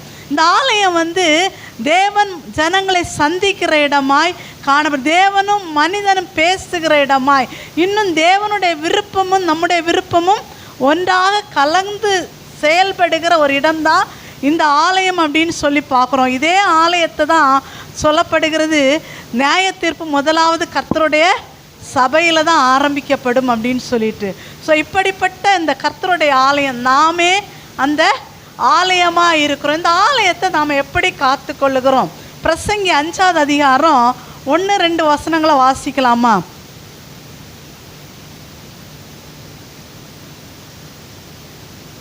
பிரசங்கி 5:1-2.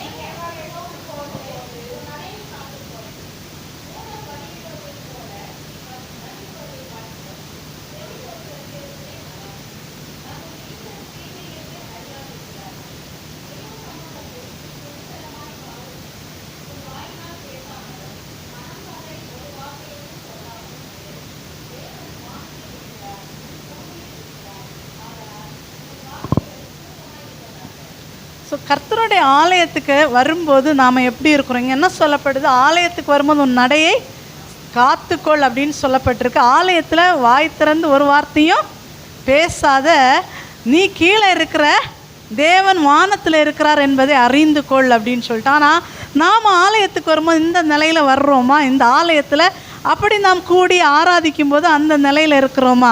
அநேக நேரங்களில் பார்த்தோன்னா இன்றைக்கி ஆலயத்தில் வரும்போது நம்ம பரிசுத்த வேதாகமத்தை எடுத்துகிட்டு வர்றதுக்கே இன்றைக்கி அநேகர் ஒரு சோம்பேறித்தனப்படுறாங்க. இதே ஆலயத்துக்குள்ளால் இருக்கும்போது தான் மொபைலில் ஃபோன் வருதான்னு பார்க்குறோம், மெசேஜ் இருக்கான்னு பார்க்குறோம், வாட்ஸ்அப்பை பார்க்குறோம். அப்போ தான் நிறைய கதைகள் பேசுகிறதுக்கு வரும். எல்லாமே இந்த ஆலயத்துக்குள்ளே தான் இன்றைக்கி இருக்குது. ஏன்னா ஆலயத்தை குறித்த ஒரு பயபக்தி நம்மக்கிட்ட இல்லைல்ல. யோவான் 2:17 வாசித்தோம் அப்படின்னா ஏசு கிறிஸ்து சொல்கிறாரு, கர்த்தருடைய வீட்டை குறித்த பக்தி வைராக்கியம் என்னை பட்சித்தது அப்படின்னு சொல்லிட்டு பார்க்குறோம்ல. ஸோ ஆண்டவருடைய ஆலயத்தை குறித்த பக்தி வைராக்கியம் அவரை பட்சித்தது.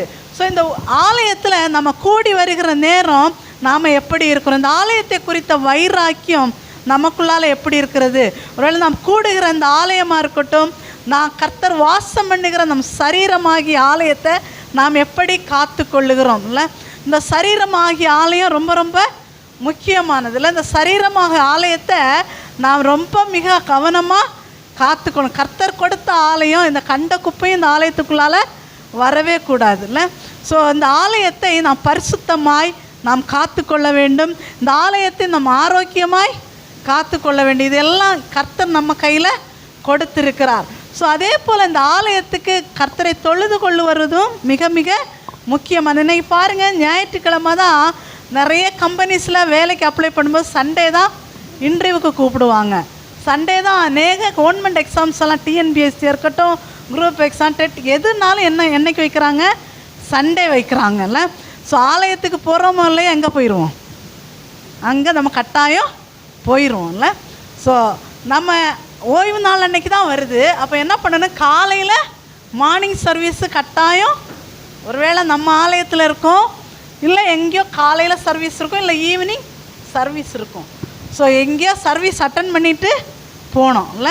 ஸோ போயிட்டு வந்து இல்லைன்னா சர்வீஸை அட்டன் பண்ணணும். அப்படி இல்லையா, C for cancel. So cut பண்ணிவிட்டு உட்கார்ந்து பாருங்கள், கர்த்தர் நிச்சயமாக உங்கள் வாழ்க்கையை ஆசீர்வதிப்பார்ல. 1924ஆம் ஆண்டில் பாரிஸில் ஒலிம்பிக் போட்டி ஒன்று நடைபெற்றது.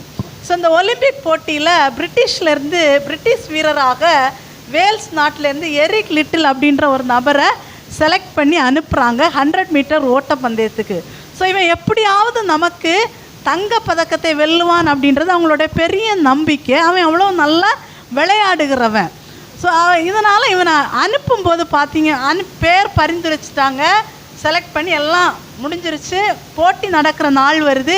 போட்டி என்னைக்கு அப்படின்னா சண்டே. ஸோ இவன் பார்க்குறான், இது என்னைக்கு எனக்கு ஓய்வு நாள். இவனோட ஒரே கொள்கை என்னென்னா, ஓய்வு நாள் என்ன இருந்தாலும் நான் எங்கேயும் போக மாட்டேன்.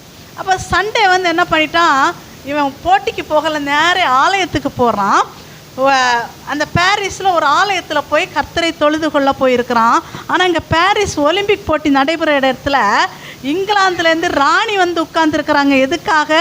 நம்ம நாட்டில் இருக்கிற ஒரு தலை சிறந்த விளையாட்டு வீரர் விளையாட போகிறான், அவன் கோல்டு மெடல் வாங்க போகிறான், நான் பார்க்கணுன்னு ஆர்வத்தோடு வந்து உட்கார்ந்துருக்குறாங்க. ஆனால் இவன் என்ன பண்ணலை, போட்டிக்கு வரலை. ஸோ ராணி வந்தாலும் சரி, யார் வந்தாலும் சரி, நான் எங்கே போக மாட்டேன், ஓய்வு நாளை கட் பண்ணிவிட்டு போக மாட்டேன்னு சொல்லிட்டு ஆலயத்துக்கு போயிட்டு முடிச்சுட்டு வந்துட்டான். ஆனால் இவனுக்குள்ளால் ஒரு ஏக்கம் இருந்துச்சு, இனி இந்த தேசத்துலேருந்து நம்மளை என்ன பண்ண மாட்டாங்க, கட்டாயம் நம்மளை நம்பி அனுப்ப மாட்டாங்க, இவன் எப்படி சொல்லாமல் கொள்ளாமல் வரவே மாட்டான் அப்படின்னு சொல்லிட்டு நினச்சிட்டு இருந்தான். ஆனால் எதிர்பாராத விதத்தில் திரும்பவுமாக அதே அடுத்த முறை நடந்த ஒலிம்பிக் போல 400 மீட்டர் ஓட்ட பந்தயத்துக்கு இவனோட பேரை பரிந்துரைக்கிறாங்க. இவனுக்கு ப்ராக்டிஸே கிடையாது. இவன் 100 மீட்டர் வரைக்கும் தான் ஓடி பழக்கம், ப்ராக்டிஸே இல்லை.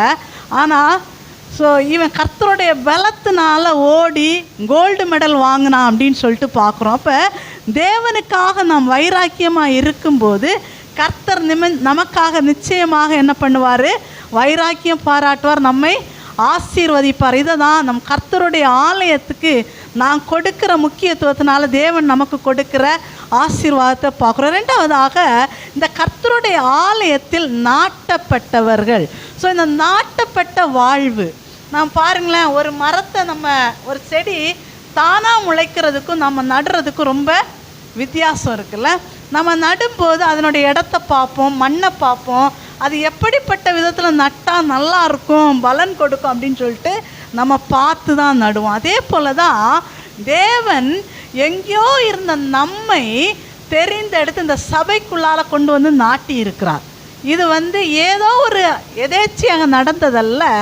இந்த ஆலயத்தில் நான் ஆசீர்வதிக்கப்படணும் என்பதற்காகவே கர்த்தர் என்னை இந்த ஆலயத்தில் கொண்டு வந்து வைத்திருக்கிறார்ல. இந்த கர்த்தருடைய ஆலயத்தில் நாட்டப்படும் போது இங்கே நாம் வேரூன்றி வாழ்கிறவர்களாக காணப்படும். கர்த்தருடைய வசனத்திலும் ஜெபத்திலும் சபை ஐக்கியத்திலும் நாம் எப்படி இருக்கணுமா, வேரூன்றி வாழ்வோம் அப்படின்னு சொல்லிட்டு பார்க்குறோம்.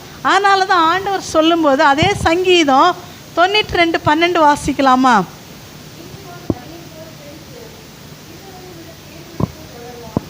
ஸோ இங்கே சொல்லப்படும்போது நீதிமான் பனையை போல் செழித்து லீபனோனில் உள்ள கேதுருவை போல் வளருவான் இல்லை. ஸோ நம்ம எல்லாம் நீதிமான்களாக இருக்கிறோம், அப்படி தானே? ஆமேன், ஹல்லேலூயா. கர்த்தர் நம்மை நீதிமான்களாக இந்த ஆலயத்தில் நாட்டி வைத்திருக்கிறார். ஸோ நாட்டப்பட்டவர்கள் கேதுருவை போல பனையை போல இருப்பாங்க அப்படின்னு சொல்லப்பட்டிருக்குல்ல. இந்த பனை மரம் பார்த்திங்கன்னா 100 வருடத்திற்கு மேலாக வாழக்கூடியது.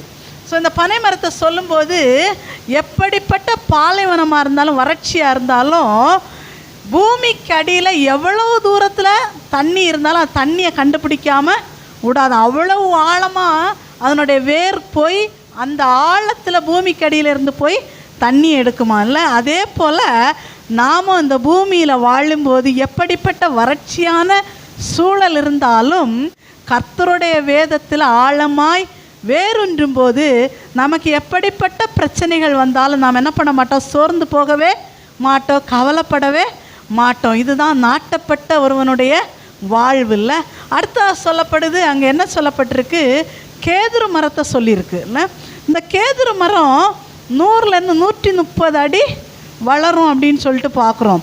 ஸோ இந்த 130 அடிக்கு மேலே வளரும்போது இதனுடைய அநேகமாக இது மலைப்பகுதிகளில் தான் இருக்கும்.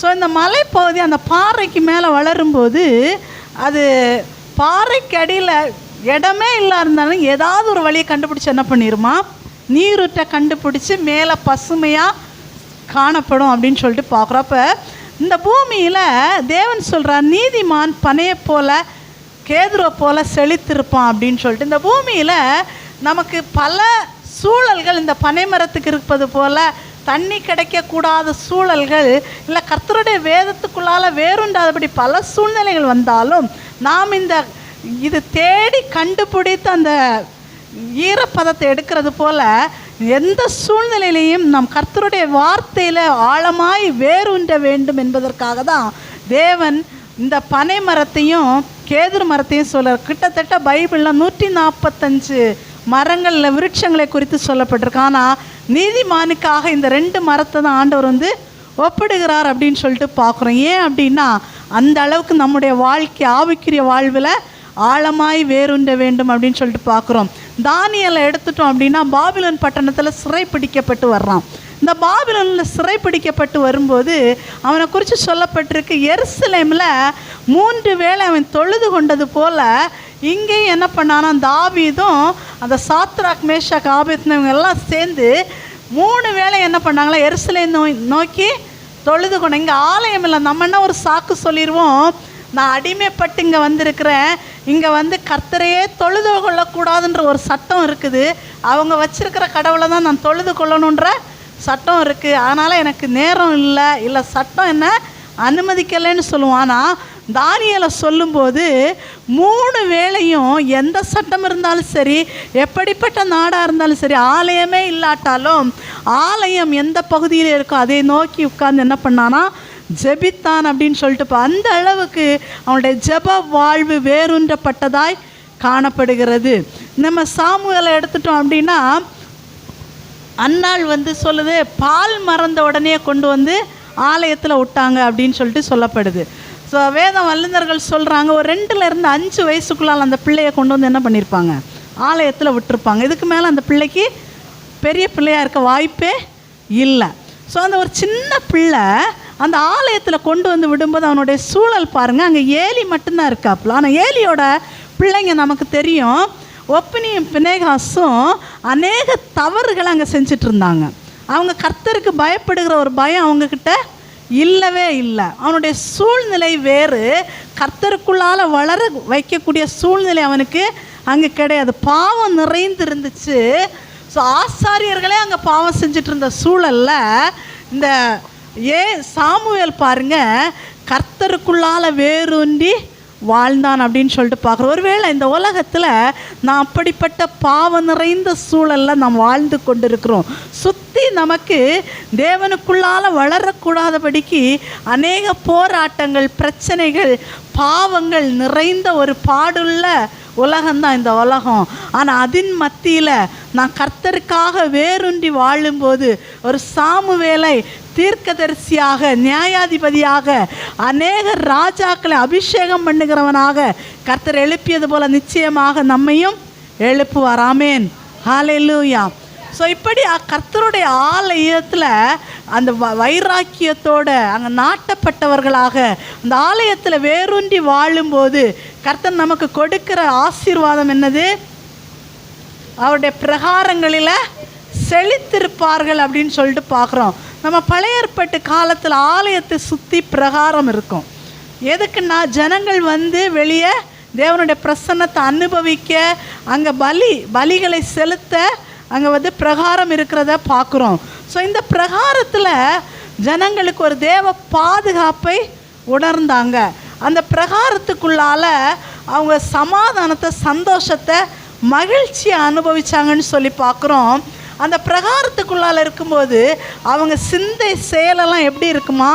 தேவனை மட்டும் சார்ந்ததாக, தேவனுக்குரியதாக, தேவன் எதிர்பார்ப்பதாக காணப்பட்டதுன்னு சொல்லி பார்க்குறோம். ஒருவேளை நம்முடைய வாழ்க்கையிலையும் இன்றைக்கி நாம் இதே தேவ சமூகத்துக்குள்ளால் நாம் இருக்கும்போது அந்த பிரகாரங்களில் இருந்த அந்த சந்தோஷம், சமாதானம் நம்முடைய வாழ்க்கையில் நிச்சயமாக தேவன் கொடுக்கிறார்ல.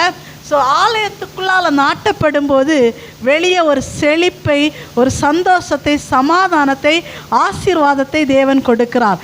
அதே நம்ம கேதுரு பனைமரத்தை பார்க்கலாம். இந்த கேதுரு மரம் பனைமரத்தை பார்க்கும்போது நான் பார்த்தோம், ஆழமாய் வேரூன்றியது அப்படின்னு சொல்லிட்டு. அது வேர் எவ்வளவு தூரம் போகுது என்பது நம்ம வெளியே பார்த்ததே இல்லை. அதனுடைய உயரத்தை பார்க்குறோம், வளர்ச்சியை பார்க்குறோம், அவனுடைய பயன்களை பார்க்குறோம். கிட்டத்தட்ட இந்த பனை மரத்தில் மட்டும் 145 பயன்கள் கிடைக்குதான். ஸோ அப்போ யோசித்து பாருங்கள், வேரோடைய ஆழம் இருக்கிறதுனால அதனுடைய அவ்வளவு பயன்.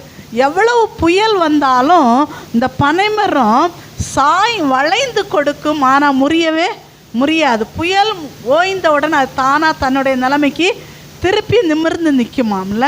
ஸோ இதே போல் நம்முடைய வாழ்க்கையிலையும் எவ்வளவோ கஷ்டங்கள் வரலாம், பிரச்சனைகள் வரலாம்.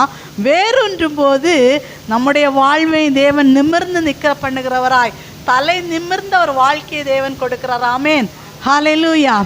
ஸோ அடுத்ததாக கேதுரு மரத்தை பார்த்தோம்ல. இந்த கேதுரு மரத்தை சொல்கிறாங்க, கடுமையான புயல் இருக்கலாம், மழை இருக்கலாம், குளிர் இருக்கலாம்ல. லீபனோனின் கேதுரு மரத்தில் எருசலேம் தேவாலயம் கட்டப்பட்டதுன்னு சொல்லி பார்க்குறோம். இந்த லீபனோன் மலையை பார்க்கும்போது ரொம்ப 90 டிகிரிக்கு மேலே குளிர் தான் இருக்குமா. ஆனால் இந்த கேதுரு மரம் பசுமையை மாறவே மாறாது. அநேக நேரங்களில் குளிர் பிரதேசங்களில் பார்த்திங்கன்னா மரம் செடி கொடியெல்லாம் அழுகி போயிருமா அந்த குளிர் ஏற ஏற. ஆனால் இந்த கேதுரு மரம் எப்படிப்பட்ட குளிர் இருந்தாலும் என்ன பண்ணாது, அதனுடைய பசுமை மாறவே மாறாது, அது பசுமையாக இருக்குமா. ஸோ அப்போ நீதிமானுடைய வாழ்க்கையில் சோதனைகள் வரலாம், இன்னல்கள் வரலாம், ஆனால் அவன் எப்படிப்பட்ட சூழ்நிலை வந்தாலும் இப்படிப்பட்ட ஆழமான வேறாக கர்த்தருடைய வார்த்தைக்குள் வேரூன்றும் போது, சபை ஐக்கியத்தில் ஆலயத்தில் வேரூன்றும் போது கர்த்தர் அவனை பசுமையாக வைக்கிறார் அப்படின்னு சொல்லிட்டு பார்க்குறோம். சங்கீதம் 52:8 ஒருத்தங்க வாசிக்கலாமா?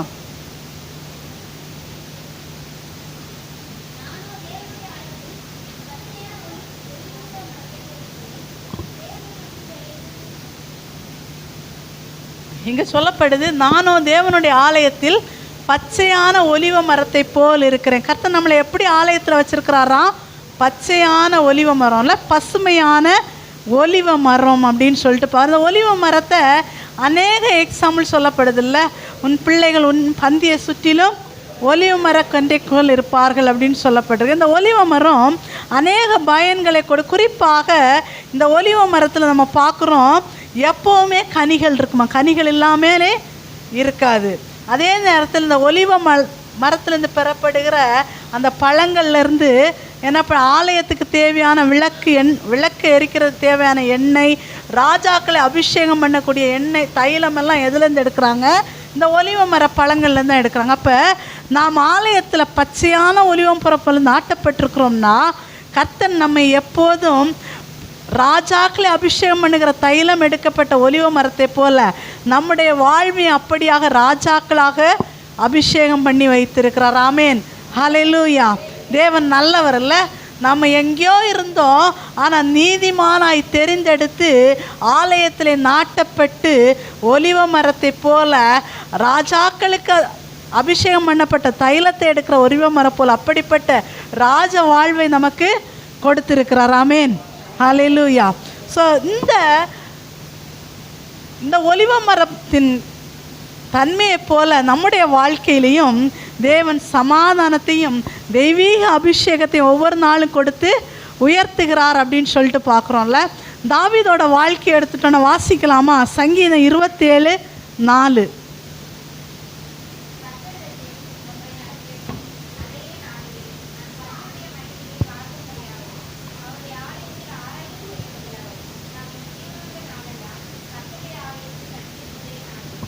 இங்கே தாவீது ராஜா சொல்லும்போது அவர் சொல்கிறாரு, நான் கர்த்தருடைய மகிமையை பார்க்கும்படி அவருடைய ஆலயத்தில் ஆராய்ச்சி செய்யும்படியாக நான் ஜீவனுள்ள நாளெல்லாம் கர்த்தருடைய ஆலயத்தில் தங்கி இருப்பதையே நாடுவேன் அப்படின்னு சொல்கிறார்ல.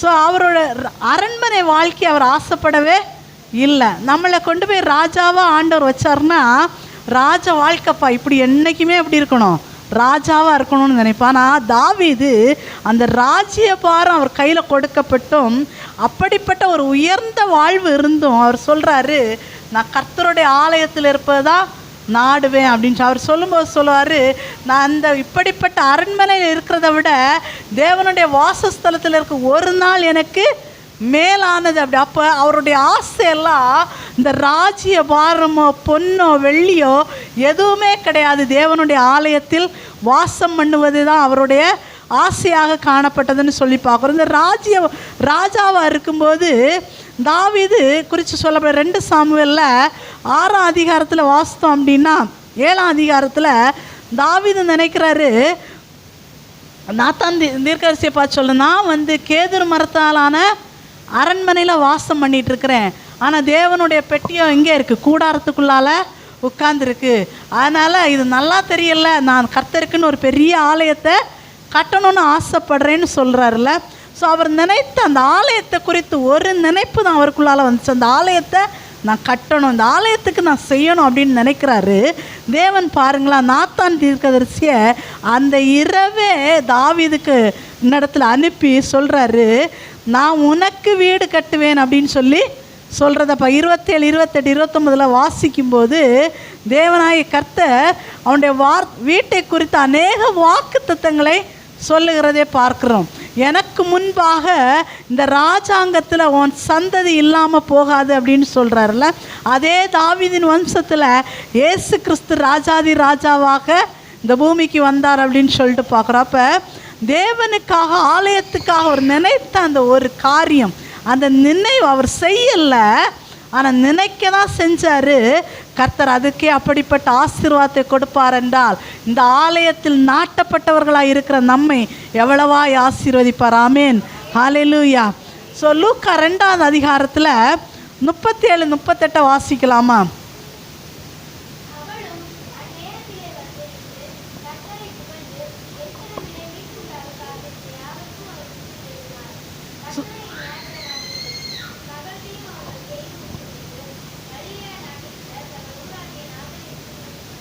ஸோ இங்கே 36லேருந்து பார்த்தோன்னா அன்னாளை பற்றி சொல்லப்பட்டிருக்குல்ல.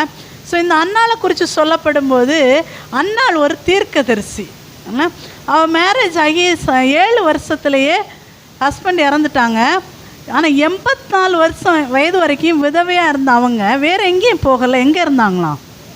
தேவாலயத்தில் இருந்து இரவும் பகலும் உபவாசித்து ஜெபம் பண்ணி ஆராதனை செய்து கொண்டிருந்தாங்க. சும்மா உட்காரல, ஜெபிச்சாங்க, ஆராதனை செஞ்சாங்க, ஆலயத்தில் உட்கார்ந்துருந்தாங்க. அவனுடைய சூழ்நிலை எல்லாத்தையும் இழந்த ஒரு சூழ்நிலை தான். ஐயோ எல்லாமே போயிருச்சுன்னு சொல்லிட்டு கவலையோட ஒரு ஓரத்தில் போய் வீட்டு மூலையில் உட்காரல, ஆலயத்தில் உட்கார்ந்தாங்க. அதனால் பாருங்கள் என்ன ஆசீர்வாதம் அப்படின்னா, கர்த்தரை புகழ்ந்து எருசலேமிலே மீட்புண்டாக காத்திருந்த யாவருக்கும் இயேசுவை குறித்து பேசினாள் அப்படின்னு சொல்லிட்டு பார்க்குறோம்ல. இயேசுவை குழந்தையாக கொண்டு வரும்போது அவங்க அந்த ஆலயத்தில் பார்த்து அவருடைய ரட்சிப்பை குறித்து எல்லாருக்கும் சொல்லுகிற ஒரு பெரிய பாக்கியத்தை கர்த்தர் கொடுத்தார். ஆமேன், ஹல்லேலூயா. ஸோ அப்போ ஆலயத்தில் நாட்டப்பட்ட நம்முடைய வாழ்வு வெளியே யாருக்கு தெரியாமல் இருந்தாலும் பிரகாரங்களில் வெளியே கர்த்தரை செழித்திருக்கிறவராக பண்ணுகிறார். கண்களை மூடலாமா? நான் கண்களை மூடி ஒரே ஒரு நிமிடம் நம்ம யோசித்து பார்ப்போம், நம்ம எப்படி இருக்கிறோம்? ஒருவேளை நாட்டப்பட்ட வாழ்வு இருக்குதா? இந்த ஆலயத்தில் ஞாயிற்றுக்கிழமை மட்டும் ஒரு விருந்தாளி போல் வந்துட்டுருக்குறோமா? ஏதோ ஒரு கடமைக்காக வர்றோமா? இல்லை, உண்மையாய் நான் கர்த்தரை தொழுது கொள்ள வேண்டும் என்ற சிந்தையோடு வருகிறோமா? நம்மை நாமே நிதானித்து பார்ப்போமா? நான் எப்படிப்பட்ட இருக்கிறேன்? இந்த ஆலயத்துக்குள்ளால வரும்போது நம்முடைய பரிசுத்தம் எப்படி காணப்படுது? நாமே அந்த ஆலயம் என்று சொல்லி பார்க்குறோம். இந்த சரீரமாகி ஆலயத்தில் நம்முடைய பேச்சு, நம்முடைய நடை, நம்முடைய உடை, நம்முடைய பார்வை பரிசுத்தமாக இருக்கிறதா? ஆண்டவர்கிட்ட சொல்லுவோம், ஆண்டவரே இந்த சரீரம் ஆலயமாக இருக்கும்போது இந்த சரீரமாகி ஆலயத்தை நான் பரிசுத்தமாய் காத்து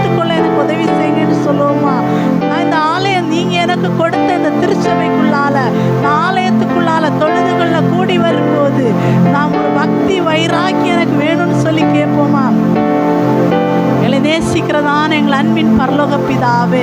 அப்பா உம்மை ஸ்தோத்தரிக்கிறோம், உம்மை துதிக்கிறோம் ஆண்டவரே. எங்களே கரத்தில் ஒப்பு கொடுக்கிறோம் அப்பா. ஆண்டவரே, நீங்க கொடுத்த ஆலயத்தை பரிசுத்தமாய் காத்துக்கொள்ள எங்களுக்கு உதவி செய்யுங்க ஆண்டவரே. உம்மை தொழுது கொள்ள நீங்க கொடுத்திருக்கிற அந்த ஆலயத்துக்குள்ளால வேரூன்றி நாட்டப்பட்ட ஒரு வாழ்வை கர்த்தர் எங்கள் ஒவ்வொருவருக்கும் தரும்படியாய் செபிக்கிறோம் ஆண்டவரே. எங்க ஒவ்வொருவரையும் கரத்தில் ஒப்பு கொடுக்கிறோம் ஆண்டவரே. தகப்பனை வேரூன்றப்பட்ட நாங்க பிரகாரங்களில் செழித்திருப்பார்கள் என்பது போல இந்த வாழ்வில் எல்லா செழிப்பையும் கர்த்தர் கொடுத்து எங்களை ஆசீர்வதிக்கும்படியாய் செபிக்கிறோம். கூடியிருக்கிற ஒவ்வொரு சபை மக்களையும் கர்த்தர் அப்படி ஆசீர்வதிப்பதற்காக நமக்கு நன்றி செலுத்துகிறோம். கரத்தில் ஒப்பு கொடுக்கிறோம். இயேசு கிறிஸ்து மூல ஜெபங்களும் ஜீவன நல்ல தகப்பனே. ஆமென். ஆமென். ஆமென். தேங்க்ஸ்.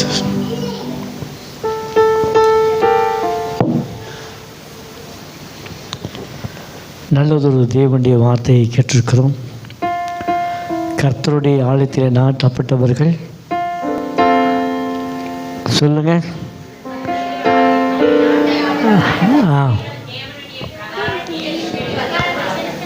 யார் செலுத்திருப்பார்கள்?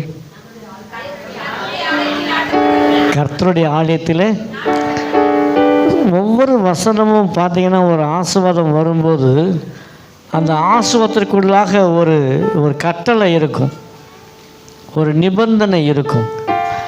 அநேகர் நான் செழிப்பாக இருக்கணும்னு சொல்லி விரும்புகிறவங்க நிறைய பேர் உண்டு. செழிப்பை விரும்பாத யாராவது இருக்காங்களா? இல்லை, எல்லாருக்குமே என்னது செழிப்பு வேணும்.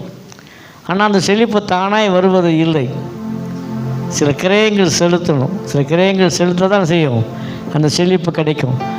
இங்கே கர்த்தருடைய வார்த்தை சொல்கிறது, நம்முடைய தேவனுடைய ஆலயத்தில் நாட்டப்பட்டவர்கள் அப்படின்னது ஆலயத்துக்கு பங்கு பெறுவது, தேவனுடைய ஆலயத்தில் பங்கு பெறு. யார் கர்த்தருடைய ஆலயத்தில் பங்கு பெறுகிறார்களோ அவர்கள் தான் என்ன செஞ்சுருப்பாங்க? செழித்திருப்பார்கள். அப்போது நம்முடைய வாழ்க்கை செழிப்பாக இருக்க வேண்டும்னா பனை மரத்தை போல, கேதுரு மரத்தை போல செழிப்பாக இருக்கணும்னா என்ன செய்யணும்? கர்த்தருடைய ஆலயத்துக்கு ஆராதிக்கணும், பங்கு பெறணும். ஹல்லேலூயா, ஹல்லேலூயா, சத்தமா ஹல்லேலூயா. நாளைக்கு என்ன கிழமை? நாளைக்கு என்ன கிழமை? பண்ண யோசிப்போம். பாஸ்டர் இன்னைக்கு சர்ச்சு வந்தாச்சு, பாஸ்டர் இன்னைக்கு ஆண்டவரை ஆராதிச்சாச்சு, நாளைக்கு லீவு, இறுதி நிறைவு, வாய் பேசுகிற மாதிரி. நாளைக்கு ஆலயத்தில் நாட்டப்படணும். ஹல்லேலூயா. எத்தனை பேருக்கு பசிக்குது? ரொம்ப அமைதியாக இருக்கீங்க. ஸோ பரவாயில்ல பிரதர், அப்படி இன்னும் ஒன்றும் நீங்கள் பேசலாம் போல இருக்குது. நான் எல்லாருமே அமைதியாக இருக்காங்க, யாருக்கும் பசி இல்லை போல இருக்குது. எனக்கு பசிக்குது. ஹல்லேலூயா. ஜெபம் பண்ணி முடிப்போமா? எங்கள் நல்ல தகப்பனே, உண்மை நன்றியோடு நாங்கள் துதிக்கிறோம், ஸ்தோத்திரிக்கிறோம். ஆண்டவரே, இந்த அருமையான நல்லதொரு நாளுக்காக நாங்கள் துதிக்கிறோம். இந்த அருமையான தேவாலயத்தை கட்டி ஆண்டவர் 27 ஆண்டுகள் முடித்து 28ஆம் ஆண்டுக்குள் பிரவேசிக்கிற இந்த கிருபைக்காய் ஸ்தோத்திரம் ஆண்டவரே. ஆலயம் இல்லாத கிராமங்கள் உண்டு கர்த்தாவே, ஆலயம் இல்லாத கர்த்தாவே இடங்கள் உண்டு கர்த்தாவே. ஆனால் நாங்கள் ஆராதிக்கும்படியாய் ஆண்டவரை எங்களுக்கு கொடுத்த அருமையான கர்த்தாவே, இந்த ஸ்தலத்திற்காய் ஸ்தோத்திரம், இந்த ஆலயத்திற்காய் சபைக்காய் ஸ்தோத்திரம் ஆண்டவரே. 28ஆம் ஆண்டோடு இந்த கிருபை இருக்கும்படி முன்னோக்கி நாங்கள் செபிக்கிறோம் ஆண்டவரே. இந்த ஆலயத்திற்கு நாங்கள் நாட்டப்பட்டவர்கள் இருப்பதற்காக ஸ்தோத்திரம் ஆண்டவரே. 28 ஆண்டுகளாக இந்த ஆலயத்தில் நாட்டப்பட்டவர்களுக்காக நன்றியோடு நாங்கள் துதிக்கிறோம், உண்மை நாங்கள் ஸ்தோத்திரிக்கிறோம் ஆண்டவரே. அவர் தங்கள் வாழ்க்கையில் செழித்திருக்க கதை உதவி செய்யும்படியாக ஜெபிக்கிறோம். இயேசுவின் நாமத்தில் ஜெபிக்கிறோம் பிதாவே. ஆமென், ஆமென். அல்லேலூயா. சத்தமா அல்லேலூயா. அப்படியே பாருங்க.